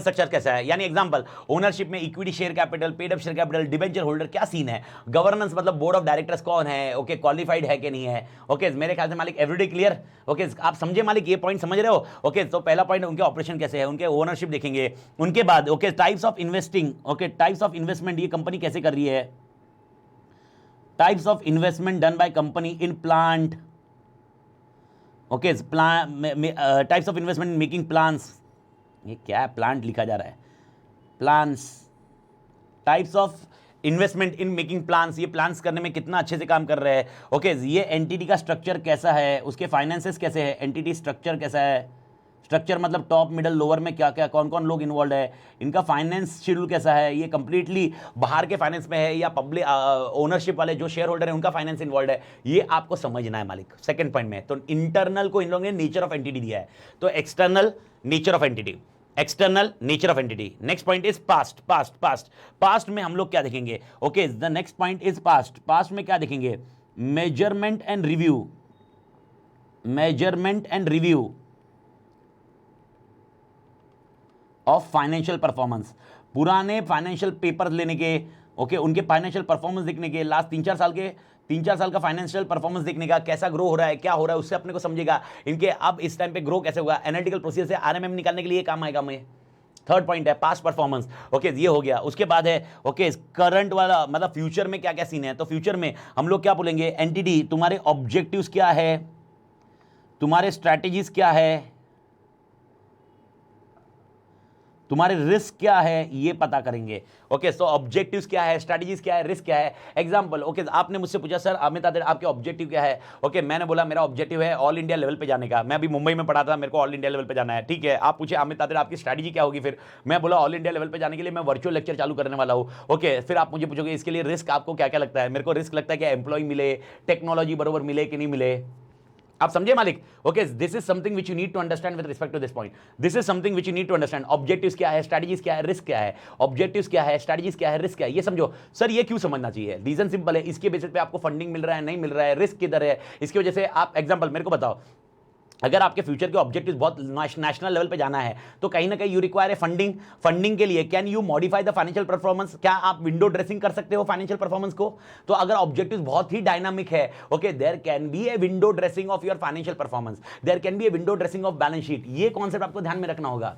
okay this is how the things have worked for you. तो these are the 4 points and 5th point मेरे को नहीं लगता है कि मेरे को आपको बताने की जरूरत है, एकदम इजी पॉइंट है। 5वें पॉइंट में इन लोग ने बोला है अकाउंटिंग पॉलिसीज को समझना है, अकाउंटिंग पॉलिसीज को भाई ऑडिटर ने पूरा अच्छे से समझना है, अकाउंटिंग पॉलिसीज को समझना है। उसके अलावा क्या इनका बिजनेस कंप्लाई कर रहा है AFRF से और नॉट, ये कॉन्सेप्ट अपने को देखना है। यानी उनके लिए जो फाइनेंशियल रिपोर्टिंग फ्रेमवर्क है वो फॉलो करते हैं नहीं करते हैं, इनकी स्ट्रैटेजीज क्या है, इस पॉइंट में ये अपने को डिस्कस करना है। ये हो गया एरियाज ऑफ KOC। मेरे ख्याल से एरियाज ऑफ KOC सबके दिमाग में झेप गया मालिक, एरियाज ऑफ KOC सबके दिमाग में झेप गया मालिक, एरियाज ऑफ KOC सबके दिमाग में झेप गया मालिक। What are the areas of KOC, मेरे ख्याल से भारत माता की जय, अरे बहुत इजी आंसर है, खत्म हो गया। और मसाला भी बहुत बड़ा बड़ा नहीं है, ये स्टेटमेंट फॉर्म में है, मैंने हेड पॉइंट मसाला नहीं है, ये स्टेटमेंट है, ये सारे स्टेटमेंट है, these are all statement, when you study it will be all statement मालिक। डन मालिक, परफेक्ट मालिक, परफेक्ट मालिक, परफेक्ट मालिक, परफेक्ट मालिक, तोड़ मालिक। तो मेरे को बताइए हाउ मेनी KOC में how many areas you need to test it out, कितने एरियाज आपको चेक करने हैं, total 5 areas, external, internal, past, future, accounting system, story खत्म। Even internal control system CFL में जाने के बाद आपको 6 मिलेंगे इंटरनल कंट्रोल सिस्टम, यहां पर इंटरनल कंट्रोल सिस्टम आगे जा रहा है, that's it, only the shifting point is there. Okay तो आपके हिसाब से अभी 5 हो गए। ओके सर KOC करने से क्या हमें बेनिफिट्स मिलेगा, do you think as a auditor I will be benefited by doing KOC, do you think as a auditor I'll be benefited by doing KOC? Answer is yes. Now what benefits are there by doing KOC? We are discussing that. Okay, so everybody listen carefully again. Okay, बहुत अच्छा answer है, बहुत easy answer है, लेकिन okay आपको ये समझना पड़ेगा। ओके पहला ओके क्या KOC करने से क्या मैं क्या KOC, मेरे को बताओ ये स्टार्ट क्यों किया, KOC क्यों किया, ये मैंने आपको स्टार्टिंग क्या बताया, why you are doing KOC, Why you are doing KOC? ये अपन क्या पढ़ रहे थे last half an hour 1.5 hour से, what we are studying, are we studying KOC? No, we are studying what we are studying RMM, help in audit मत बोलिए, help in audit तो एक जनरलाइज आंसर हो गया। आपको कैलकुलेट क्या करना है, SA 315 में कैलकुलेट क्या करना है, SA 315 RMM तो आपको KOC असर्टेन कर देगा, असर्टेन करने में मदद करेगा। क्या असर्टेन करने में मदद करेगा? RMM, risk of material misstatement, help in giving opinion, never never never Karishma, it does not help in giving opinion. Opinion अपन केओसी के बेस पे नहीं देते, केओसी के बेस पे अपन को ऑडिट में मदद मिलेगी, लेकिन ऑडिट एक जनरलाइज टर्म हो गया, तो ऑडिट में क्या क्या आता है वही तो लिखना इधर। So you are using a generalist term that it will help in audit, but in audit what are the things will cover? RMM. Second point, will it help in calculation of materiality also? Answer is yes, determining materiality. It will help in determining materiality, and materiality का standard है ऐसे 220 ऐसे 320 और वो बाद में देखेंगे, क्योंकि अभी याद मत रखो। डिटरमाइनिंग मटेरियलिटी एज पर ऐसे 320 मटेरियलिटी समझ में आएगी। सर मटेरियलिटी मेरे को कैसे समझ में आएगी? ऐसे ही तो अंडरस्टैंड एंटिटी को देख के तो समझ में आएगी, इनका रिस्क एपिटाइट कितना, इनको कितना रिस्क ले सकते हैं, उसके बेसिस पे मटेरियलिटी आती है अपनी। मटेरियलिटी मतलब क्या? ओके, कंट्रोल जितना अच्छा उतना मटेरियलिटी। अगर आपको याद है मटेरियलिटी अमाउंट की बात करते हैं, कंट्रोल तोड़ है तो मटेरियलिटी ज्यादा होगी, कंट्रोल वीक है तो मटेरियलिटी का अमाउंट कम होगा। ओके, तो आपको उस अमाउंट के कंटेक्स्ट में तो आपको समझ में आ रहा है ना यार। तो दूसरा पॉइंट, तीसरा पॉइंट आपको क्या समझेगा? Okay, appropriateness of AFRF। क्या AFRF जो अप्लाई कर रही है एप्रोप्रिएट है कि नहीं है? इनके केस में ये दूसरा कोई AFRF एप्लीकेबल है क्या? तो तीसरा पॉइंट AFRF का एप्रोप्रिएटनेस, यानी इनकी अकाउंटिंग पॉलिसीज का appropriateness. In short accounting policies इनकी एप्रोप्रिएट है कि नहीं, ये देखना है मालिक। मेरे ख्याल से समझ में आ रहा है तीसरा पॉइंट, अकाउंटिंग पॉलिसी, क्योंकि अकाउंटिंग पॉलिसी समझ रहे हो ना आप अकाउंटिंग पॉलिसी समझ रहे हो, तो इसका मतलब आपको समझ में आएगा। उसके अलावा okay, is there any area where special audit consideration is required to be done? Special audit consideration. Now please leave this point for today. Okay, I will discuss later on. Special audit consideration. Okay, special audit consideration. क्या होता है special audit consideration? There are some areas where standard 315 say auditor you need to do some special audits. Auditor you need to do some special audits. Okay, जो special audit क्या है discussion बाद में करेंगे, तो अभी हेडेक मत करो, ये अपन कल क्लियर हो जाएगा special audit consideration। तो अभी के लिए इसको पेंडिंग रखो। ओके, स्पेशल ऑडिट कंसिडरेशन अपने को मान पड़ेंगे। उसके अलावा ओके, क्या ये knowledge KOC will also help in developing, can KOC will help in developing AP analytical procedure? Can it help in developing expectation for analytical procedure? अगर आपको याद होगा, मेरे ख्याल से नील ने पूछा है, किसने पूछा, एक्सटर्नल क्यों करना होता है, तो मैंने आपको रीजन क्या बताया, it is basically because of analytical procedure only. तो ये developing expectation for analytical procedure करने में मदद करेगा KOC. And last answer okay, आपको समझ में आएगा okay, you can evaluate okay, आपको sufficiency and appropriate audit evidence कितना लेना होगा। ओके, तो यानी एग्जांपल ओके, यहां पर assumptions कितने हैं? Okay, evaluate sufficient and appropriate audit evidence, यानी मटेरियलिटी के बेसिस पे ऑल टुगेदर। मेरे ख्याल से ये समझ में आ गया होगा। मेरे को बताइए, आप सोचिए कि बताइए, अगर आरएमएम ज्यादा है तो ऐसे ही आरएमएम ज्यादा है, RMM is high, sufficient appropriate audit evidence should be, RMM is high, sufficient appropriate audit evidence should be. अगर देखोगे ना एक ही चीज है यार, आरएमएम मटेरियलिटी ऐसे ही ओके मोर ओके, वही कॉन्टेक्स्ट है ना, we are using the same context, तो अपने को समझ में आएगा ऐसे ही ज्यादा लेना है कम लेना है। This is what all together concept. Okay, इसके अलावा भी बहुत बेनिफिट्स है, but these are the benefits which are given by your module. तो help me out, what are the 6 benefits of doing KOC, what are the 6 benefits of doing KOC? आराम से जाइए, what are the 6 benefits of doing KOC? Okay, you need to ascertain RMM, you need to determine materiality. Okay, it helps in determining materiality. You can identify appropriateness of accounting policy, special audit considerations, okay, expectation for analytical procedure and sufficient appropriate audit evidence. तो I will just modify this answer as per module। मैं उसको change कर रहा हूँ। Okay, मैं क्या कर रहा हूँ देख लीजिए स्क्रीन पे, मैं ऐसे करूंगा रिवाइज करते वक्त मैं इसको चेंज ऐसे करूंगा मालिक। Okay, I will do RMM first, after that materiality first, okay materiality, after that ऐसे ही, ये 3 पॉइंट पहले याद रखो। ओके, यानी केओसी की मदद से we can focus on RMM materiality ऐसे ही। Everybody clear? After that okay, it can also help in okay accounting policies and AP. okay, and last point it focus on okay the special consideration, special audit consideration। ये 6 points अपन ऐसे recall करेंगे। so what are the 6 points मालिक? पहले 3 okay, material RMM materiality sufficient appropriate audit evidence, next 2 point accounting policies and analytical procedure, and last point special audit consideration। तो 6 points मेरे ख्याल से clear है मालिक? मेरे को बताइए okay 6 points क्या है? 6 points क्या है वो 6 point? वैसे क्वेश्चन क्या है? माँ कसम क्वेश्चन याद है क्या? क्वेश्चन ही याद नहीं होगा तुमको? क्वेश्चन याद है क्या प्रमोद? क्वेश्चन याद है क्या? क्वेश्चन क्या है, क्वेश्चन ही नहीं मालूम होगा, माँ कसम क्वेश्चन क्या है। हाँ, एपी क्या है Shravan, AP is analytical procedure, analytical procedure. Shravan भाई आप पहला मतलब क्या, मतलब आप बहुत टाइम बाद अटेंड कर रहे हो श्रवण भाई, मतलब क्या, AP is analytical procedure, analytical procedure, AP is analytical procedure. Benefits of KOC, sir what are the benefits of KOC? Benefits of KOC are 6 points, मेरे को रिकॉल करके बताइए। 6 बेनिफिट्स ऑफ केओसी कैसे याद रखोगे? 3 point, 2 point and 1 point, 3 point, 2 point, 1 point. 3 point क्या है? पहला point RMM materiality and next point is sufficient appropriate audit evidence. Next 2 point okay accounting policies and analytical procedure and last point is special audit considerations. Story खत्म। मेरे ख्याल से answer आराम से बैठ रहा है मालिक। तो आज के चारों आंसर, अभी तक लेक्चर खत्म नहीं हुआ तो कोई भी ऐसा मत समझना ओके ओवर हो गया, बाकी है भाई। मेरे को आज चार्ट बनाना बाकी है और एक कॉन्सेप्ट समझाना बाकी है। आराम से मेरे ख्याल से मालिक clear, I do think done. तो मेरे को बताओ केओसी के कितने क्वेश्चन अपन ने किए? 2 question. What are the KOC के 2 question? One is benefit of KOC and one is what are the areas to be done in KOC. First question, what are the areas to be done in KOC? 5 point okay. मैंने बताया था external, internal, past, future, accounting policy. Okay, what are the needs for doing KOC, why we are doing, what are the benefits of केओसी। Total 6 point, पहले 3 फिर 2 फिर 1। पहले 3 क्या है? RMM materiality sufficient appropriate audit evidence. Next 2 point accounting policies and उसके बाद है analytical procedure and last point is special audit consideration. मां कसम तोड़। ओके मेरे ख्याल से झेप गया मालिक। तो आज के चारों आंसर मेरे को फटफट चाहिए। पहले मेरे को बताइए risk assessment procedure, risk assessment process screen पे है। आइडेंटिफाई करो, एसेस करो, okay what could go wrong ये पता करो, what can go wrong and likelihood पता करो। रिस्क असेसमेंट प्रोसीजर, इंक्वायरी करो, एनालिटिकल प्रोसीजर करो, ऑब्जर्वेशन इंस्पेक्शन करो। इंक्वायरी ओके टीसीडब्ल्यू से करो, मैनेजमेंट इंटरनल ऑडिटर से करो, एम्प्लॉय से करो, ओके वही लीगल काउंसिल जो इन हाउस लीगल काउंसिल है उससे करो, ओके मार्केटिंग सेल्स एम्प्लॉय से जो भी एम्प्लॉय हो गए उनसे करो। ओके ये होने के बाद एनालिटिकल प्रोसीजर में एक्सपेक्टेशन क्रिएट करो। ओके डिफरेंस अगर अनयूजुअल आया या मटेरियल आया तो you just keep in RMM, ये आपको ध्यान रखना है। एंड ऑब्जर्वेशन इंस्पेक्शन केस के साथ करोगे, it is based on inquiry, ये पॉइंट आपको याद रखना है मालिक। ओके चवन मेरे ख्याल से मालिक क्लियर है। और इसके बाद है केओसी का जो मैंने आपके साथ डिस्कस किया। ओके अब आराम से जाइए, मेरे ख्याल से इधर तक क्लियर सब लोग। तो आज के चारों क्वेश्चन क्लियर है मालिक।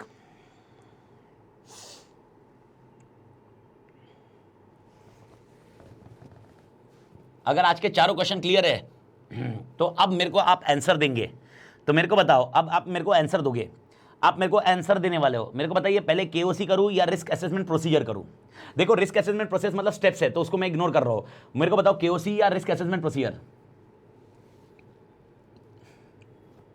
परफेक्ट, सबसे पहले अपन केओसी करेंगे मालिक, केओसी करेंगे परफेक्ट। उसके बाद क्या करेंगे? Risk assessment procedure. मेरे को आप बताइए रिस्क असेसमेंट प्रोसीजर करके करेंगे क्या?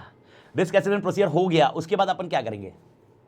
देखते हैं अभी नॉलेज कितना होगा। नॉलेज अब मालूम पड़ेगा मेरे को, नॉलेज का लेवल क्या है तुम्हारा, नॉलेज का लेवल क्या है तुम्हारा।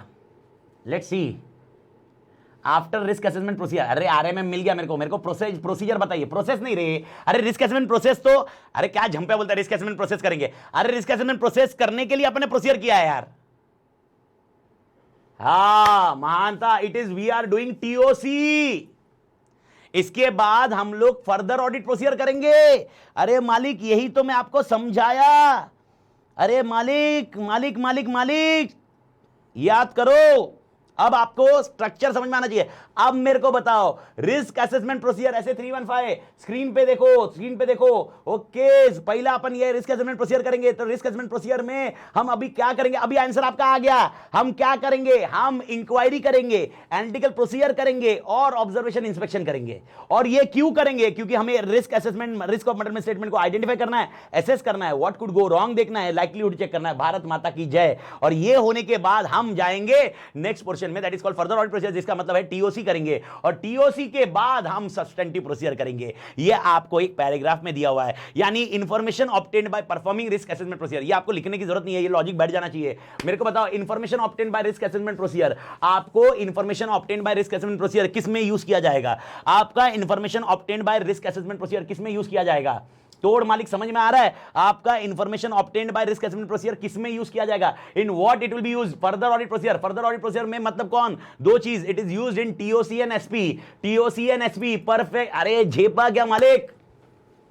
ओके अब मेरे को बताओ टीओसी का कॉन्सेप्ट, टीओसी का याद आया? टीओसी ओके, टीओसी में हमने डिस्कस किया था टेस्ट ऑफ कंट्रोल्स में हम क्या करेंगे? वहां पर जाएंगे, क्लाइंट के कंट्रोल्स चेक करेंगे। तो रिस्क असेसमेंट प्रोसीजर से अपना अंडरस्टैंडिंग आया। ओके 1 महीना अपना आरएपी में जाता है, फिर हम टीओसी करते हैं और टीओसी करके सब्सटेंटिव प्रोसीजर साथ साथ में करते हैं। अब मेरा क्वेश्चन है सर क्या टीओसी एंड एसपी साथ साथ में कर सकते हैं मालिक? It may be possible, answer is yes, doesn't matter sir. Okay, it again depends on auditor. Usually पहले टीओसी करना चाहिए और वो खत्म हुआ तो सब्सटेंटिव प्रोसीजर करना चाहिए, ये अपना डिफाइंड है। लेकिन इट में हैपन, एग्जांपल आप सैलरी चेक करने आए, आप मेरे पास आए, अमित आदित्य मेरे को सैलरी कैसे कैलकुलेट करते हो बताओ। आप बैठे, ओके, आप मेरे 500 एम्प्लॉइज है, 500 employees are there, okay, you told me Amit Aditya how you calculate salary, you sit with me, okay, you calculated, you check it out for 5 employees, you did TOC for 5 employees and you are happy, हाँ भाई controls are stored, controls are stored, क्या at the same time can you also do the substantive procedure, okay, OCACC, occurrence, completeness, accuracy, classification, cut off, will you check all together, एक साथ में check कर सकते हो?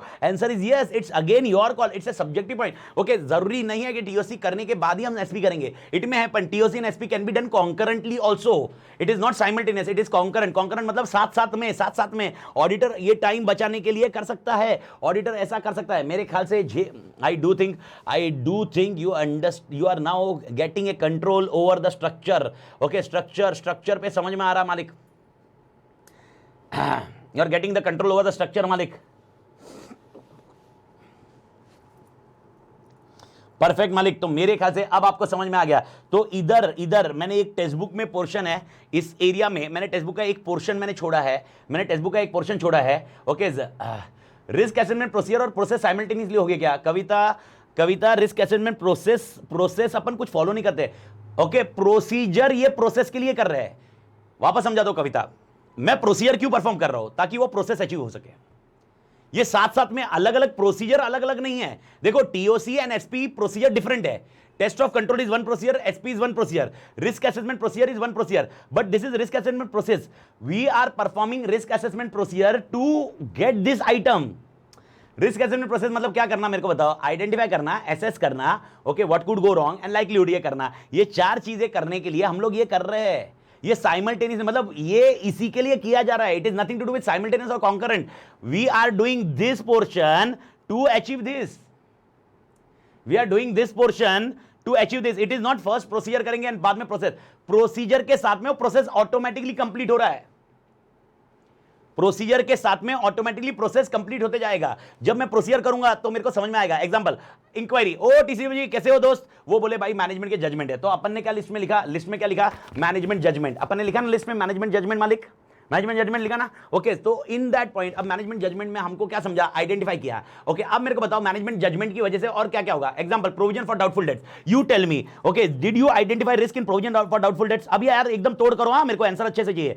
Did you identify provision for doubtful debts? Answer is yes. किसने बताया? Inquiry by TCWG. जब आप टीसीडब्ल्यूजी के पास गए, when you went to TCWG, you understood there is a RMM, identify in management judgment for RMM, for कितना? Okay, for provision for doubtful debts. Now you tell me, okay, assess the identified risk in other area. Tell me provision for doubtful debts will have impact on which area now? अब झेप रहा है, कुछ समझा?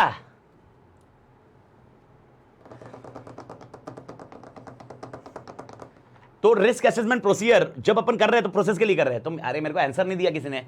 If I am saying procedure, हाँ, debtors, तो I debtors, खाली debtors पे होगा, it can also have impact on sales also. Please understand, it can have impact on sales also. Sales की वजह से it may have impact on PNL also. ये आपको देखना होगा। तो अब ये समझ गया, इट में हैव। फिर इसके बाद आपने देखा आइडेंटिफाई करो व्हाट कुड गो रॉन्ग। तो आपने पता किया डेटर गलत जा सकता है, लेकिन आपको मालूम पड़ा सेल्स पे कंट्रोल तोड़ है। आपने ऑब्जर्व किया, you observe and you identified sales के कंट्रोल तोड़ होंगे, तो you ignore sales. What could go wrong? Only debtors can go wrong, but sales will not go wrong, only provision case में। मेरे ख्याल से समझ में आ रहा है what could go wrong and how much is the chances, likelihood. The likelihood is boss 60%, okay. यानी ये लोग जजमेंट 5% देना चाहिए, they are giving judgement of 8% और 9% और 10% like this is what likelihood, chances of this. नहीं, आप क्लियर, मतलब मैं आपको और एग्जांपल देते जा रहा हूं, खाली कविता जी आपके लिए नहीं, पर ये ओवरऑल आपको समझने के लिए। मेरे ख्याल से ओवरऑल बस देखो, एक एक चीजें आपको समझते गए, एग्जांपल से समझते गए ना, तो चीजें आसान होगी। तो मेरा क्वेश्चन है, अब मेरे को बताओ, ओके, प्रोसीजर कितने थे? आराम से। आपने कितने प्रोसीजर पढ़े, आपने कितने प्रोसीजर पढ़े? आज 2 प्रोसीजर पढ़ लिए, risk assessment procedure and further audit procedure आपने पहले पढ़ा। ओके, फर्दर ऑडिट प्रोसीजर में 2, test of control and substantive procedure. तो मेरे को बता, as a auditor how many procedures are there? 3, risk assessment procedure, TOC, NSP, risk assessment procedure, TOC, NSP, risk assessment procedure, TOC, NSP. Risk assessment procedure के अंदर कितने point है वो discuss नहीं कर रहा हूं, I am discussing total procedure कितने हैं, टोटल ऑडिटर के पास प्रोसीजर कितने हैं? 3, risk assessment procedure, TOC and SP. Okay, TOC का full form test of control, SP का फुल फॉर्म सब्सटेंटिव प्रोसीजर। याद आया मालिक? ओके, लेकिन मैंने आपको क्लियर कट बताया था, एवरी आत्मा, एवरी साउल हियर, अगर एग्जामिनेशन में क्वेश्चन आया explain okay, explain the audit procedure to obtain audit evidence, how many points you will right?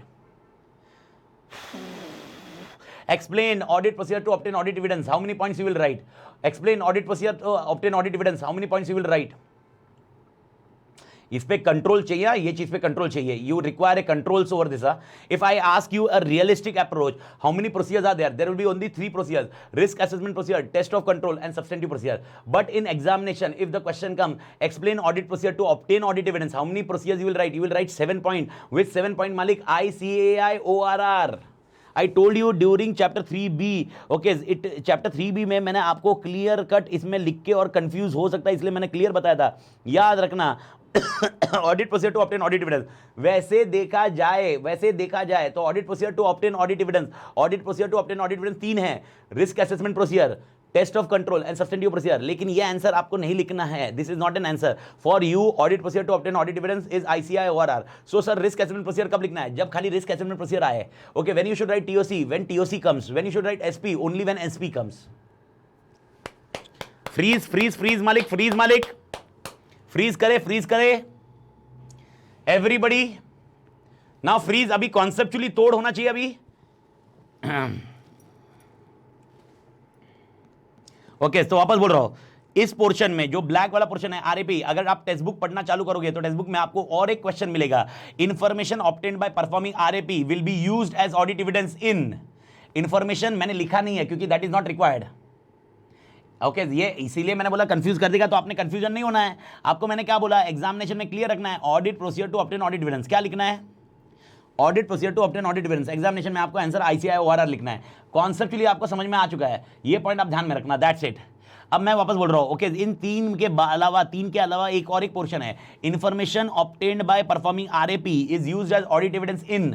Information obtained by RAP, information obtained by risk assessment procedure is used as audit evidence in TOC, ICAI-ORR, in TOC and SP. Okay, यानी एक question जो मैंने करवाया नहीं है, okay, अगर आप देखोगे तो वो क्वेश्चन आपको यहां पर मिलेगा, मैं वापस बोल रहा हूं, ये करने की जरूरत नहीं है, ना रिपीट में करेंगे, लेकिन ये मैं आपको बता के रख रहा हूं, तो आपको बुक में मिलेगा, कंफ्यूज नहीं होना। Information obtained from risk assessment procedure, ये करना भी नहीं है, लेकिन मैं आपको बस बता के रख रहा हूं ताकि बुक में कुछ मिले तो मां कसम तुम्हारे दिमाग। प्रोसीजर कैन बी यूज्ड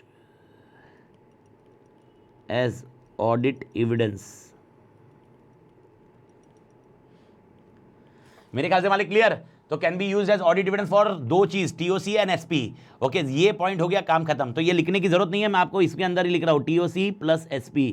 ये मैंने आपको पूरा समझा दिया। नाउ ये अपना पोर्शन खत्म हुआ, तो अब रिस्क असेसमेंट है। वापस बोल रहा हूं, ये जो मैंने रेड में लिखा है ये मैं लिखूंगा नहीं, ना रिपीट में करूंगा, ये सिर्फ मैंने आपको बता दिया है ताकि टेक्स्ट बुक में आप पढ़ोगे तो कंफ्यूज नहीं होना है। नहीं तो कंफ्यूजन आ जाता है टेक्स्ट बुक में, सर ये कहाँ से आ गया, और आपको क्या थोड़ा सा ऐसा लैंग्वेज ऐसा, अरे information obtained by performing, sir ये क्या वर्ड है? अरे वर्ड कुछ भी नहीं है, इजी आंसर है। ओके, पढ़ना भाई, लॉजिक है, clear. Okay, so we are done with this particular point. Okay, we are done with this particular part. Everybody clear? तो second point done. Okay, so we have done with the second point. Third point का एक structure बना रहा हूं और उसके बाद अपन एंड करेंगे। थर्ड पॉइंट का I am drawing the structure and then will end for the day. Third point का पूरा स्ट्रक्चर नहीं बना रहा हूं, पूरा स्ट्रक्चर बनाना बहुत मुश्किल होगा। We will draw some structure, okay, जिससे अपन का कल का टारगेट पूरा हो जाए। ओके, कल अपन कंट्रोल्स के ऊपर रहेंगे। कल मैं वापस आपको बता दूं, ऐसा हो सकता है, देखो मैं एकदम स्लोली जा रहा, लेकिन लॉजिकली आपके दिमाग में ऐसा हो सकता है कल, अरे यार ये कंट्रोल, वो कंट्रोल, वो कंट्रोल, वो कंट्रोल, बिकॉज पूरा कंट्रोल ही है। Tomorrow and day after tomorrow, 2 lectures, approximately 4 hours, 3.5 hours, 4 hours, controls you will be discussing. and it may be a confusion also. Confusion matlab, okay, this question ka answer may be confused with other question. So you need to have very settled mind tomorrow and day after tomorrow for audit. Make it sure ये clear है. Okay, तो internal control में, okay, we will be dividing the portion in 3 parts. Internal control में we will be dividing the portion in 3 parts. What are the 3 parts? Okay, everybody on the screen, what are the 3 parts? First part, okay, first part will be basic. ठीक है मालिक. The second part will be aspects of internal control. One of the biggest answer. Aspects of internal control. And third portion will be evaluation of internal control. Third portion will be evaluation of internal control. आराम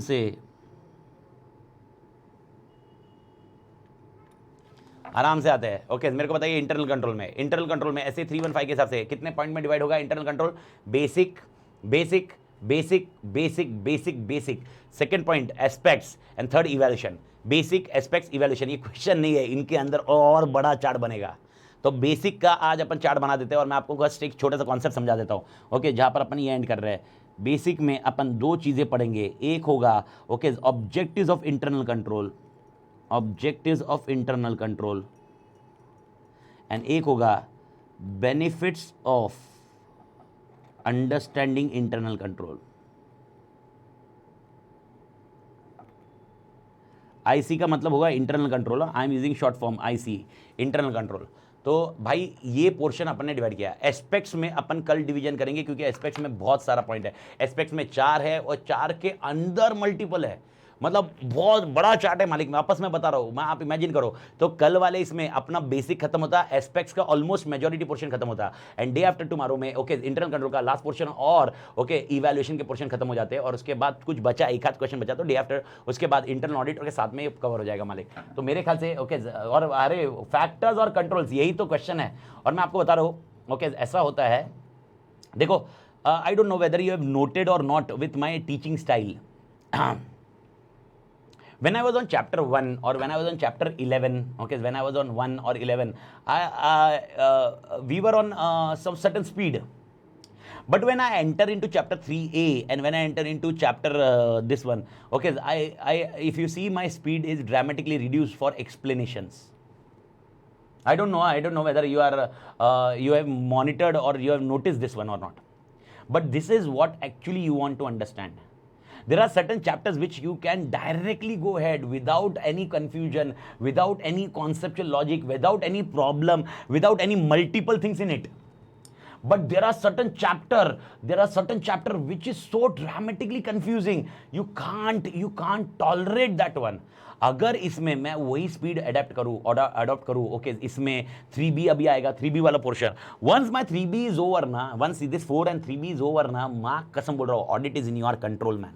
आई bet, मतलब I challenge. उसके बाद तो फिर आप जो question paper निकालना है निकालो, आपको जो क्वेश्चन पेपर का करना है आप करो. Okay I bet okay you will be having a complete control over that subject itself. Okay by completing only chapter मतलब 11, 3, 4 ये 3 चैप्टर में बोल रहा हूँ, 3 चैप्टर में 3 chapters, because this is 3 chapters of crux of audit.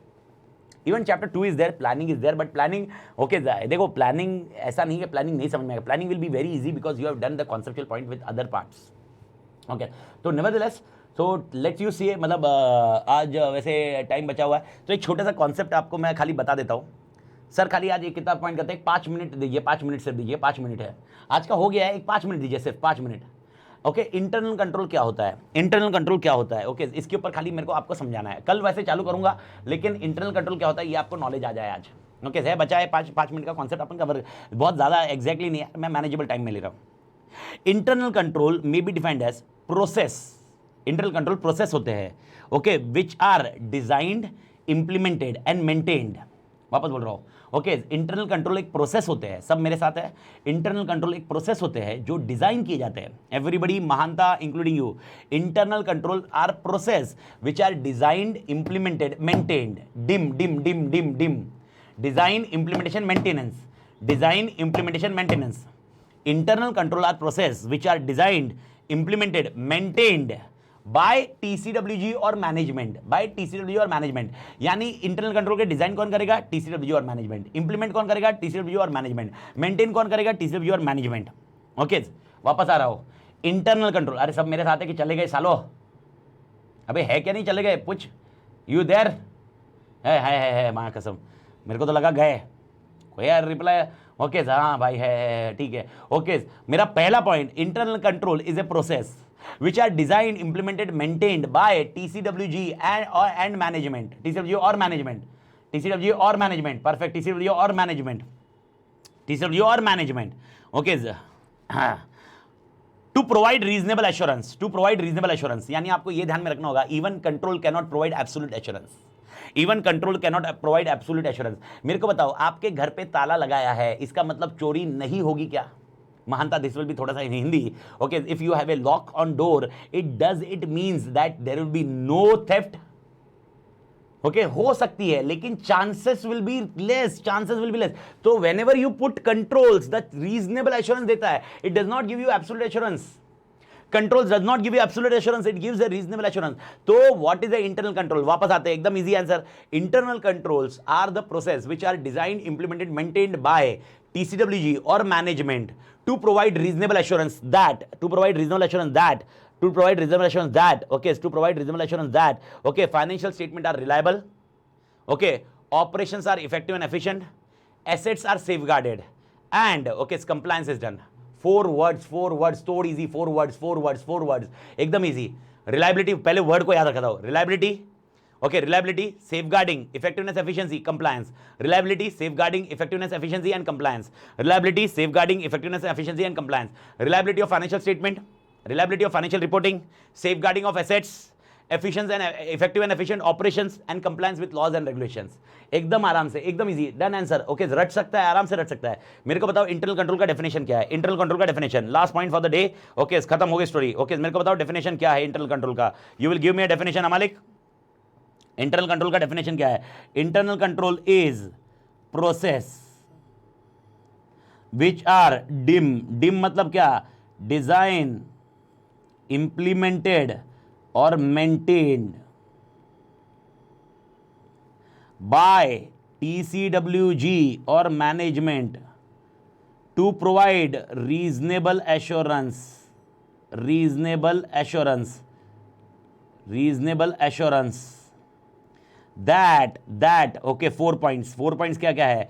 पहला point, financial statement are reliable. Second point, assets are safeguarded. Next point, operations are effective and efficient, effective and efficient, effective and efficient है वो, effective and efficient. Okay, and last concept is compliance is done. खत्म। अगर आपको ये ध्यान रख गया, अपना definition of internal control is done. So मेरे ख्याल से इसको आप रीड मारिए, अच्छे से रीड मारिए। कल अपन, मैंने एक्सप्लेनेशन तो कर लिया आपको। Okay, reliability of financial statement, financial statement reliable होंगे। एसेट को सेफगार्ड किया जाएगा, यानी एक्सेस, अनऑथराइज्ड एक्सेस, ईआईएस में आपने पढ़ा होगा, अनऑथराइज्ड एक्सेस नहीं होना चाहिए। Safeguarding of asset, effective and efficient. Okay, effective मतलब जो चाहिए वो मिलेगा, एफिशिएंट टाइम में, and compliance should be there, compliance will be there. Bharat माता की जय। I do think now the things are clear at your end. Bharat माता की जय। And today's, hopefully today's lecture was also comfortable at your end. Okay, no hurry, okay, no worry, no hurry and no worry, तोड़ है। Okay, तो भारत माता की जय। Yes, महानता is from south, so he doesn't understand Hindi exactly, but he's trying to adapt the things. So Mahanta, sometimes Mahanta only write the okay sir, English, so that time I understand. Okay, tod Malik, tod. Take care Malik.